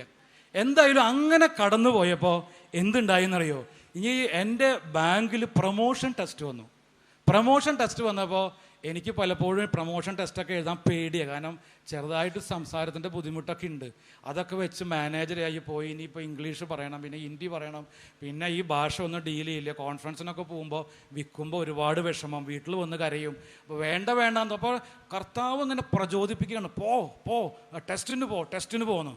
അങ്ങനെ കർത്താവിൻ്റെ ഒരു പ്രചോദനം ഏറ്റെടുത്ത് ഞാൻ ടെസ്റ്റിന് പോയി. എന്തിനു പറയണു, 3 വർഷം ഞാനിങ്ങനെ ജോസഫ് പിതാവിൻ്റെ രൂപത്തിൻ്റെ മുന്നിൽ മുട്ടുകുത്തി. അറിയാലോ, തൊഴിലാളികളുടെ മധ്യസ്ഥനാണ്, പറയണ്ടല്ലോ, നിങ്ങൾക്കറിയാലോ, തൊഴിലാളികളുടെ മധ്യസ്ഥനാണ്. ജോസഫ് പിതാവിൻ്റെ മുന്നിൽ മുട്ടുകുത്തിയിട്ട് ജോസഫ് പിതാവിൻ്റെ രൂപത്തെ നോക്കും, ഈശോയെ നോക്കും, ജോസഫ് പിതാവിൻ്റെ രൂപത്തെ നോക്കും, ഈശോയെ നോക്കും. 3 വർഷം കഴിഞ്ഞപ്പോൾ കർത്താവ് എന്നെ അവിടെ നിന്ന് അടുത്ത സീനിയർ മാനേജറായിട്ട് ഉയർത്തി. ചേർന്ന് പറഞ്ഞേൻ ഹല്ലേലൂയ, ഹല്ലേലൂയ. സീനിയർ മാനേജറായിട്ട് ഉയർത്തി കൽക്കട്ടയിലേക്ക് വിട്ടു. കൽക്കട്ടയിൽ 3 വർഷത്തിൻ്റെ അവസാനമായപ്പോൾ അവസാന കാലത്ത് അവസാനത്തെ 6 മാസം അവിടെ വെച്ച് കൽക്കട്ടയിൽ വെച്ച് കർത്താവ് എന്നെ ചീഫ് മാനേജറായിട്ട് ഉയർത്തി. ചേർന്ന് പറഞ്ഞേൻ ഹല്ലേലൂയ. ഞാൻ എന്തിനാ പറഞ്ഞു വന്നതെന്നറിയോ, ഇതൊന്നും എൻ്റെ ഒരു സെൽഫ് ഗ്ലോറിഫിക്കേഷൻ പറയാനല്ല. ഇങ്ങനെയാണ്, ആ ദാവീദിനെ പോലെയാണ്, ഇടയ ബാലനായിരുന്നു. ആട് മേടിച്ച് നടന്നപ്പോൾ ജസ്സ അവനെ വിളിച്ചില്ല രാജാവാൻ. സാമുവേൽ വന്നപ്പോൾ എല്ലാവരും നിർത്തി. ജസ്സ തൻ്റെ ഇടയ ബാലൻ, ഇവന് കാര്യമില്ല, കഴിവില്ല എന്ന് പറഞ്ഞ് അവനെ ആടുമേക്കാൻ വിട്ടവനാ. അപ്പോൾ ദൈവം പറഞ്ഞു, അങ്ങനെയല്ല, ഏലയാബ് ഇവനെ ഞാൻ തള്ളി, ഇവൻ ഞാൻ നോക്കിയിട്ട് കാര്യമില്ല, ഇവൻ്റെ ആകാര വടിവ് അതല്ല, കർത്താവ് ഹൃദയങ്ങളെ നോക്കണേ എന്ന് പറഞ്ഞ് നിങ്ങൾക്ക് വേറെ പുത്രന്മാരുണ്ടോ? ഒരാളുണ്ട്, അവൻ ആടുമേക്കാൻ പോയിക്ക, വിളിക്കവനെ. അങ്ങനെ വിളിച്ചതാ ദാവീദിനെ.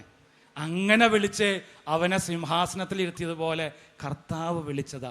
വചനം സ്വീകരിച്ച് പ്രാർത്ഥിക്കണം. ചേർന്ന് പറഞ്ഞേൻ ഹല്ലേലൂയ, ഹല്ലേലൂയ. ഈ ജോസഫ് പിതാവിനെ കുറിച്ച് വിശുദ്ധ അമ്മ ത്രേസ്യ പറയുന്ന ഒരു വാചകമുണ്ട്. അമ്മ ത്രേസ്യ ജോസഫ് പിതാവിൻ്റെ അതീവ ഭക്തനായിരുന്നു. പരിശുദ്ധ അമ്മയുടെ ഭക്തിയിൽ വളരുമ്പോഴും വിശുദ്ധ അമ്മ ത്രേസ്യ ഇങ്ങനെ പറയാണ്, എൻ്റെ ഒരു ആവശ്യം പോലും ഔസേപ്പ് പിതാവ് നിരസിച്ചിട്ടില്ല. മറ്റു വിശുദ്ധരുടെ കാര്യങ്ങളൊക്കെ ഞാൻ പ്രാർത്ഥിക്കാറുണ്ട്, ചിലപ്പോൾ എനിക്ക് കിട്ടാറുണ്ട്, മറ്റവരോടൊക്കെ പറഞ്ഞ് മാധ്യസ്ഥം പ്രാർത്ഥിച്ച് കിട്ടാറുണ്ട്. പക്ഷെ ഔസേപ്പ് പിതാവിനോട് അമ്മ ത്രേസ്യ പ്രാർത്ഥിച്ച ഒരു പ്രാർത്ഥന പോലും കിട്ടാണ്ട് പോയിട്ടില്ല. ചേർന്ന് പറഞ്ഞോ ഹല്ലേലൂയ. യേശുവേ നന്ദി, യേശുവേ നന്ദി, ഈശോയെ നന്ദി. ഈ കാലഘട്ടങ്ങളിലെ ഒരു പ്രത്യേകത എങ്ങനെയറിയോ, നമ്മൾ പലപ്പോഴും ഔസേപ്പ് പിതാവിൻ്റെ ഭക്തിയിൽ വളരുമ്പോൾ നമ്മൾ ഈ കാലഘട്ടത്തിന് ഒരു ശക്തി കിട്ടേണ്ടതെന്ന് വെച്ചാൽ പിശാചുകളോടുള്ള ഭയം മാറുന്നതാണ്. കാരണം ഈ ഔസേപ്പ് പിതാവിൻ്റെ ഒരുപാട് ടൈറ്റിലുണ്ട്. തിരുസഭയുടെ കാവൽക്കാരനാണ്, സംരക്ഷകനാണ്, തിരുകുടുംബത്തിൻ്റെ നായകനാണ്, സഭയുടെ കാവൽക്കാരനാണ്, തൊഴിലാളികളുടെ മധ്യസ്ഥനാണ്. അതുപോലെ ഒരു ടൈറ്റിലാണ് ഔസേപ്പ് പിതാവിന് പിശാചുകളുടെ ഭീതിതനാണ്. അതായത് പൈശാചിക സ്വാധീനങ്ങൾ ജോസഫ് പിതാവിനെ കണ്ട ഭയപ്പെട്ട് പിന്മാറും. അതുകൊണ്ട് ഈ കാലഘട്ടത്തിൽ നമ്മളിപ്പോൾ ഒരുപാട് കൗൺസിലിങ്ങിനും പ്രാർത്ഥനയ്ക്കൊക്കെ പോകുമ്പോൾ ഒരുപാട് പേര് പറയാറുണ്ട്, ഞങ്ങൾക്കെതിരെ അന്ധകാരം ചെയ്തിട്ടുണ്ട്, ഞങ്ങൾക്കെതിരെ ദുർമന്ത്രവാദം ചെയ്തിട്ടുണ്ട്, അവൻ ഞങ്ങളോട് അങ്ങനെ പൈസ കൊടുത്ത് ഈ ഒരു മന്ത്രം ചെയ്ത് അതിൻ്റെ ബുദ്ധിമുട്ടിൽ ബന്ധനത്തിലാണ് നിൽക്കണേ. എന്താ കാര്യം? നീ ജോസഫ് പിതാവിനോട് പറഞ്ഞാൽ മതി. എന്താണ്? ജോസഫ് പിതാവ് ഉണ്ണിയേശുവിനെയും കൊണ്ട് പരിശുദ്ധ കന്യകമാതയെ കൊണ്ട് നിന്റെ അപ്പുറത്തും ഇപ്പുറത്തും നിൽക്കുന്നത് നീ കാണും. ചേർന്ന് പറഞ്ഞോ ഹല്ലേലൂയ, ഹല്ലേലൂയ. യേശുവേ നന്ദി.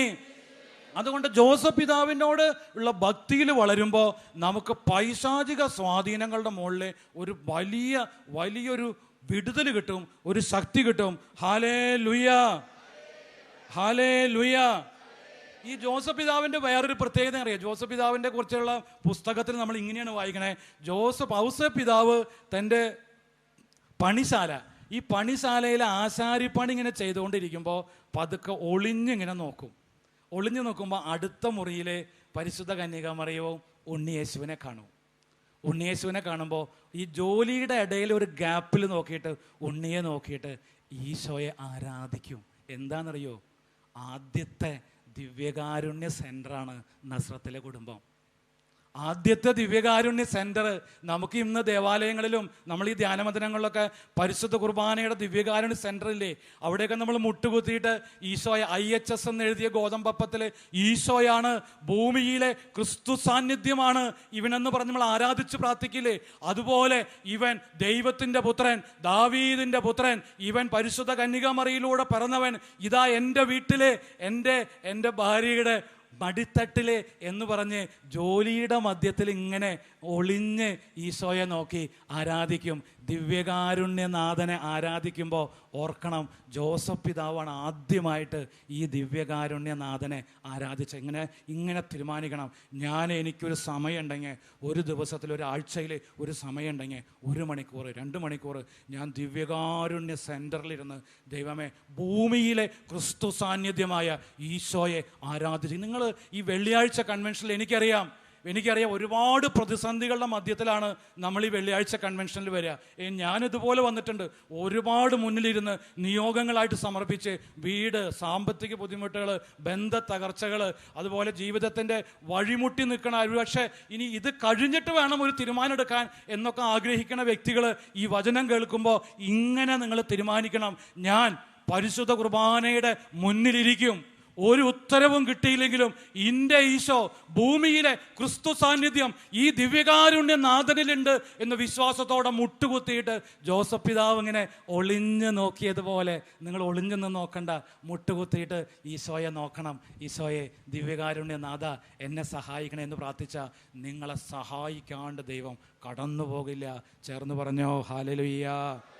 യേശുവേ നന്ദി, യേശുവേ നന്ദി, ഹല്ലേലൂയ. ഭൗമിക ത്രിത്വമാണ്. ഭൂമിയിലെ ഭൗമിക ത്രിത്വം എന്താന്ന് ചോദിച്ചാൽ അത് ഈശോ, മറിയം, ഔസേപ്പാണ്. ഈശോ, മറിയം, ഔസേപ്പാണ്. ഭൗമിക ത്രിത്വമാണ്. പലപ്പോഴും നമ്മുടെ മരിയ ഭക്തിയിൽ പലപ്പോഴും ഈ അറിവില്ലാത്തത് കൊണ്ടാണ് ജോസഫോളജിയോ ജോസഫിനോടുള്ള ഭക്തിയോ ഔസേപ്പിതാവിനുള്ള ഭക്തിയോ കുറഞ്ഞു പോയിട്ടുണ്ടെങ്കിൽ ഈ വചനമണിക്കൂർ കഴിയുമ്പോൾ ഓർക്കണം, ഇന്ന് തീരുമാനിക്കണം, ഔസേപ്പിതാവിന് മരിയ പരിശുദ്ധ അമ്മയോട് ജപമാല ചൊല്ലി പ്രാർത്ഥിക്കുന്നത് പോലെ ഞാൻ ജോസഫ് പിതാവിനോട് പ്രാർത്ഥിച്ചിരിക്കും. എന്തുകൊണ്ടെന്നറിയോ?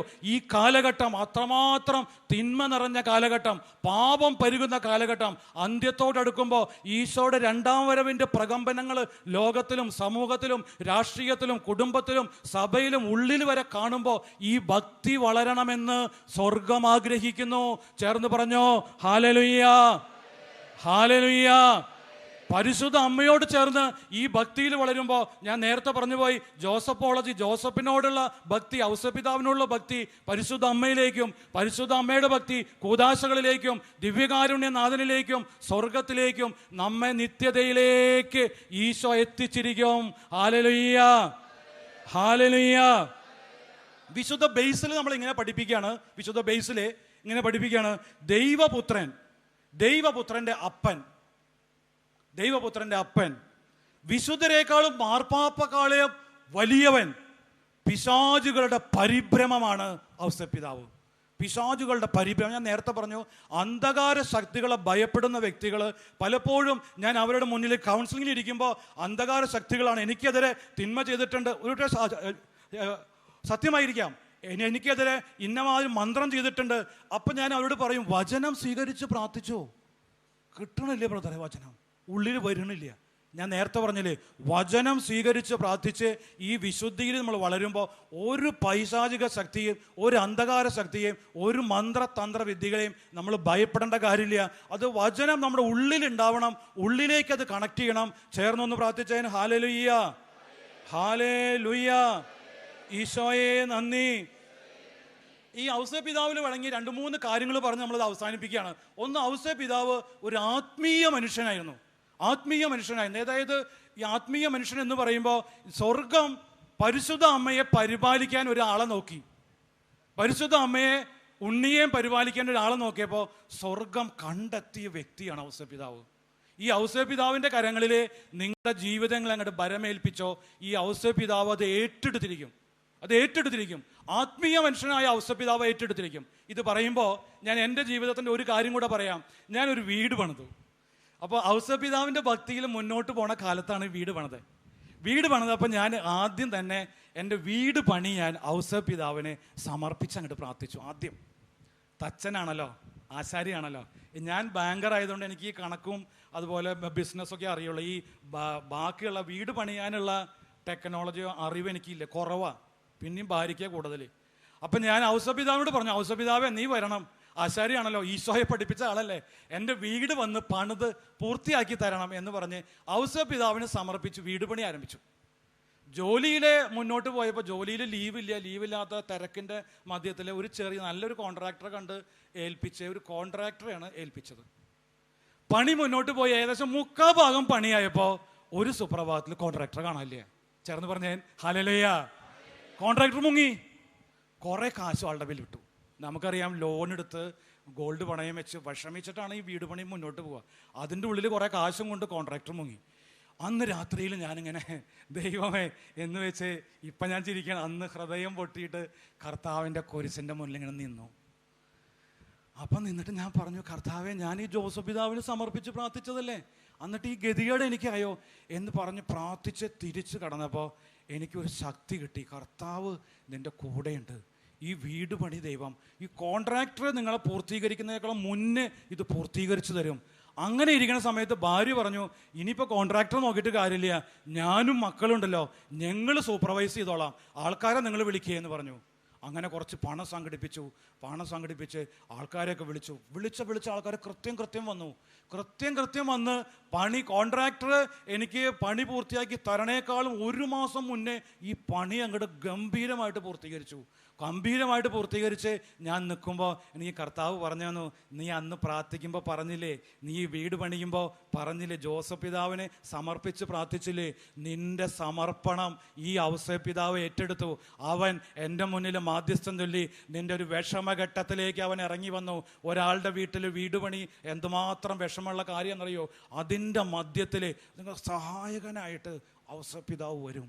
പരിശുദ്ധ അമ്മയുടെ ജപമാല ചൊല്ലി പ്രാർത്ഥിക്കുന്ന പോലെ ഔസേ പിതാവ് വരും, നിങ്ങളുടെ ജീവിതങ്ങളിലേക്ക് വരും. അതുകൊണ്ട് ഔസേ പിതാവിൻ്റെ ഭക്തി, നമ്മൾ ഈ വെള്ളിയാഴ്ച ഔസേ പിതാവിനെ എൻ്റെ ജീവിതങ്ങൾ കണക്ട് ചെയ്യും, വചനങ്ങൾ കണക്ട് ചെയ്ത് ഞാൻ എന്തിനാണ് ഔസേപ്പോളജി അഥവാ ജോസപ്പോളജി പറഞ്ഞെങ്കിൽ ഈ കാലഘട്ടത്തിൻ്റെ ഭക്തിയിൽ വളർന്നാൽ അന്ത്യകാലഘട്ടങ്ങൾ സമീപിക്കുമ്പോൾ, പീഡനങ്ങളുടെ കാലഘട്ടങ്ങൾ സമീപിക്കുമ്പോൾ യേശുവിനെ തള്ളി പറഞ്ഞാൽ ജീവിക്കാം അല്ലെങ്കിൽ മരിക്കാം എന്നുള്ള വാൾമുനയിലും തോക്കുൻമുനയിലൊക്കെ വരുന്ന കാലഘട്ടം സമീപമായിരിക്കെ ഈ ഭക്തിയിൽ വളരുമ്പോൾ ദൈവം തരുന്നൊരു ശക്തിയുണ്ട്.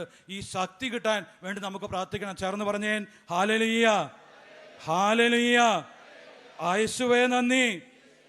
ഒരു കാര്യം കൂടെ പറഞ്ഞ് അവസാനിപ്പിക്കുകയാണ്. ഇത് എല്ലാവർക്കും അറിയാവുന്നതാണ്. എല്ലാവർക്കും ഒരു മരണമുണ്ട്. എനിക്കുമുണ്ട്. ഈ വചനവേദിയിൽ നിൽക്കണ എനിക്കുമുണ്ട്, നിങ്ങൾക്ക് എല്ലാവർക്കും ഉണ്ട്. ആർക്കെങ്കിലും ഇല്ലാത്തവരിവിടെ ഉണ്ടാ? മരണമില്ലാത്തവരുണ്ടാ? ഇങ്ങനെ മരണം സുനിശ്ചിതമായ മരണത്തിലെ നമ്മളെ സഹായിക്കാൻ ഇതുപോലെ ഒരു വിശുദ്ധൻ. എന്തുകൊണ്ടാണ് ഔസേ പിതാവ് നൽമരണത്തിൻ്റെ സഹായകനായിട്ട് സംരക്ഷകനായിട്ട് വന്നേ? എന്തുകൊണ്ടാണ് വന്നേ? ഔസേ പിതാവ് മരിച്ചതേ, ആ മരണം ഉണ്ടല്ലോ, അതൊന്ന് വായിക്കേണ്ടതാണ്. നമ്മൾ മരിയ വാൽദോർത്തയിൽ അത് വായിക്കും. അതിങ്ങനെയാണ് വായിക്കുക. അത് ഔസേ പിതാവിൻ്റെ മരണം പരിശുദ്ധ അമ്മയുടെ മടിയിലായിരുന്നു. തൊട്ടരികെ ഒരു വലത് കരങ്ങളിൽ ചേർത്ത് പിടിച്ച് ഈശോയുടെയും അമ്മയുടെയും മടിയിൽ കിടന്ന് അവരുടെ സാന്ത്വനങ്ങൾ നൽകി മരിക്കാനൊരു ഭാഗ്യം ഈ പുരുഷനാണ് കിട്ടിയത്. നിങ്ങൾക്കും എനിക്കും അത് കിട്ടും. ഇതുപോലെ തിരുവചനങ്ങൾ പറയണതയോ, പണമുണ്ടെങ്കിൽ നിന്നെ ഭാഗ്യവാനെന്ന് വചനം വിളിക്കണില്ല.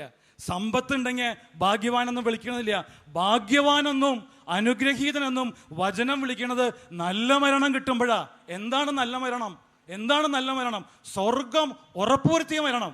അത് ഏത് മരണമാവട്ടെ, ഏത് മരണമാവട്ടെ, എങ്ങനെയാവട്ടെ, മരണത്തിൻ്റെ രീതികളല്ല. നിനക്ക് സ്വർഗം ഉറപ്പ്, സ്വർഗം ഉറപ്പ് വരുത്തിയ നൽമരണത്തിലേക്ക് ഈ വിശുദ്ധൻ നമ്മെ വിളിക്കും. ഈ മണിക്കൂർ നമ്മുടെ ജീവിതത്തിൻ്റെ ഒരു പ്രധാനപ്പെട്ട മണിക്കൂറാവണം. ജോസഫ് പിതാവിന് ഇന്ന് മുതൽ ഞാൻ പരിശുദ്ധ അമ്മയോട് പ്രാർത്ഥിക്കുന്നത് പോലെ ഞാൻ ജോസഫിനോട് ഒരു പ്രാർത്ഥന ചൊല്ലും. ഈ പ്രാർത്ഥനയുടെ അത്ഭുത ശക്തി നമ്മുടെ ജീവിതങ്ങളിലേക്ക് വേണം. ഒന്ന് എണീറ്റ് നിൽക്കാം.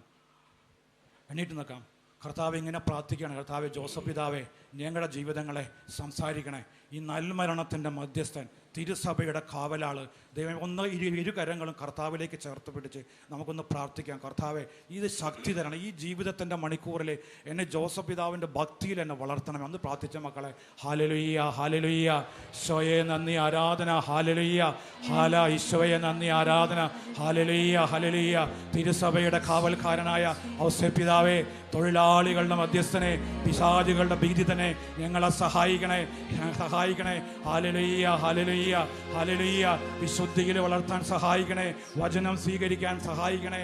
Hallelujah, hallelujah. ഈശോയെ നന്ദി, ആരാധന.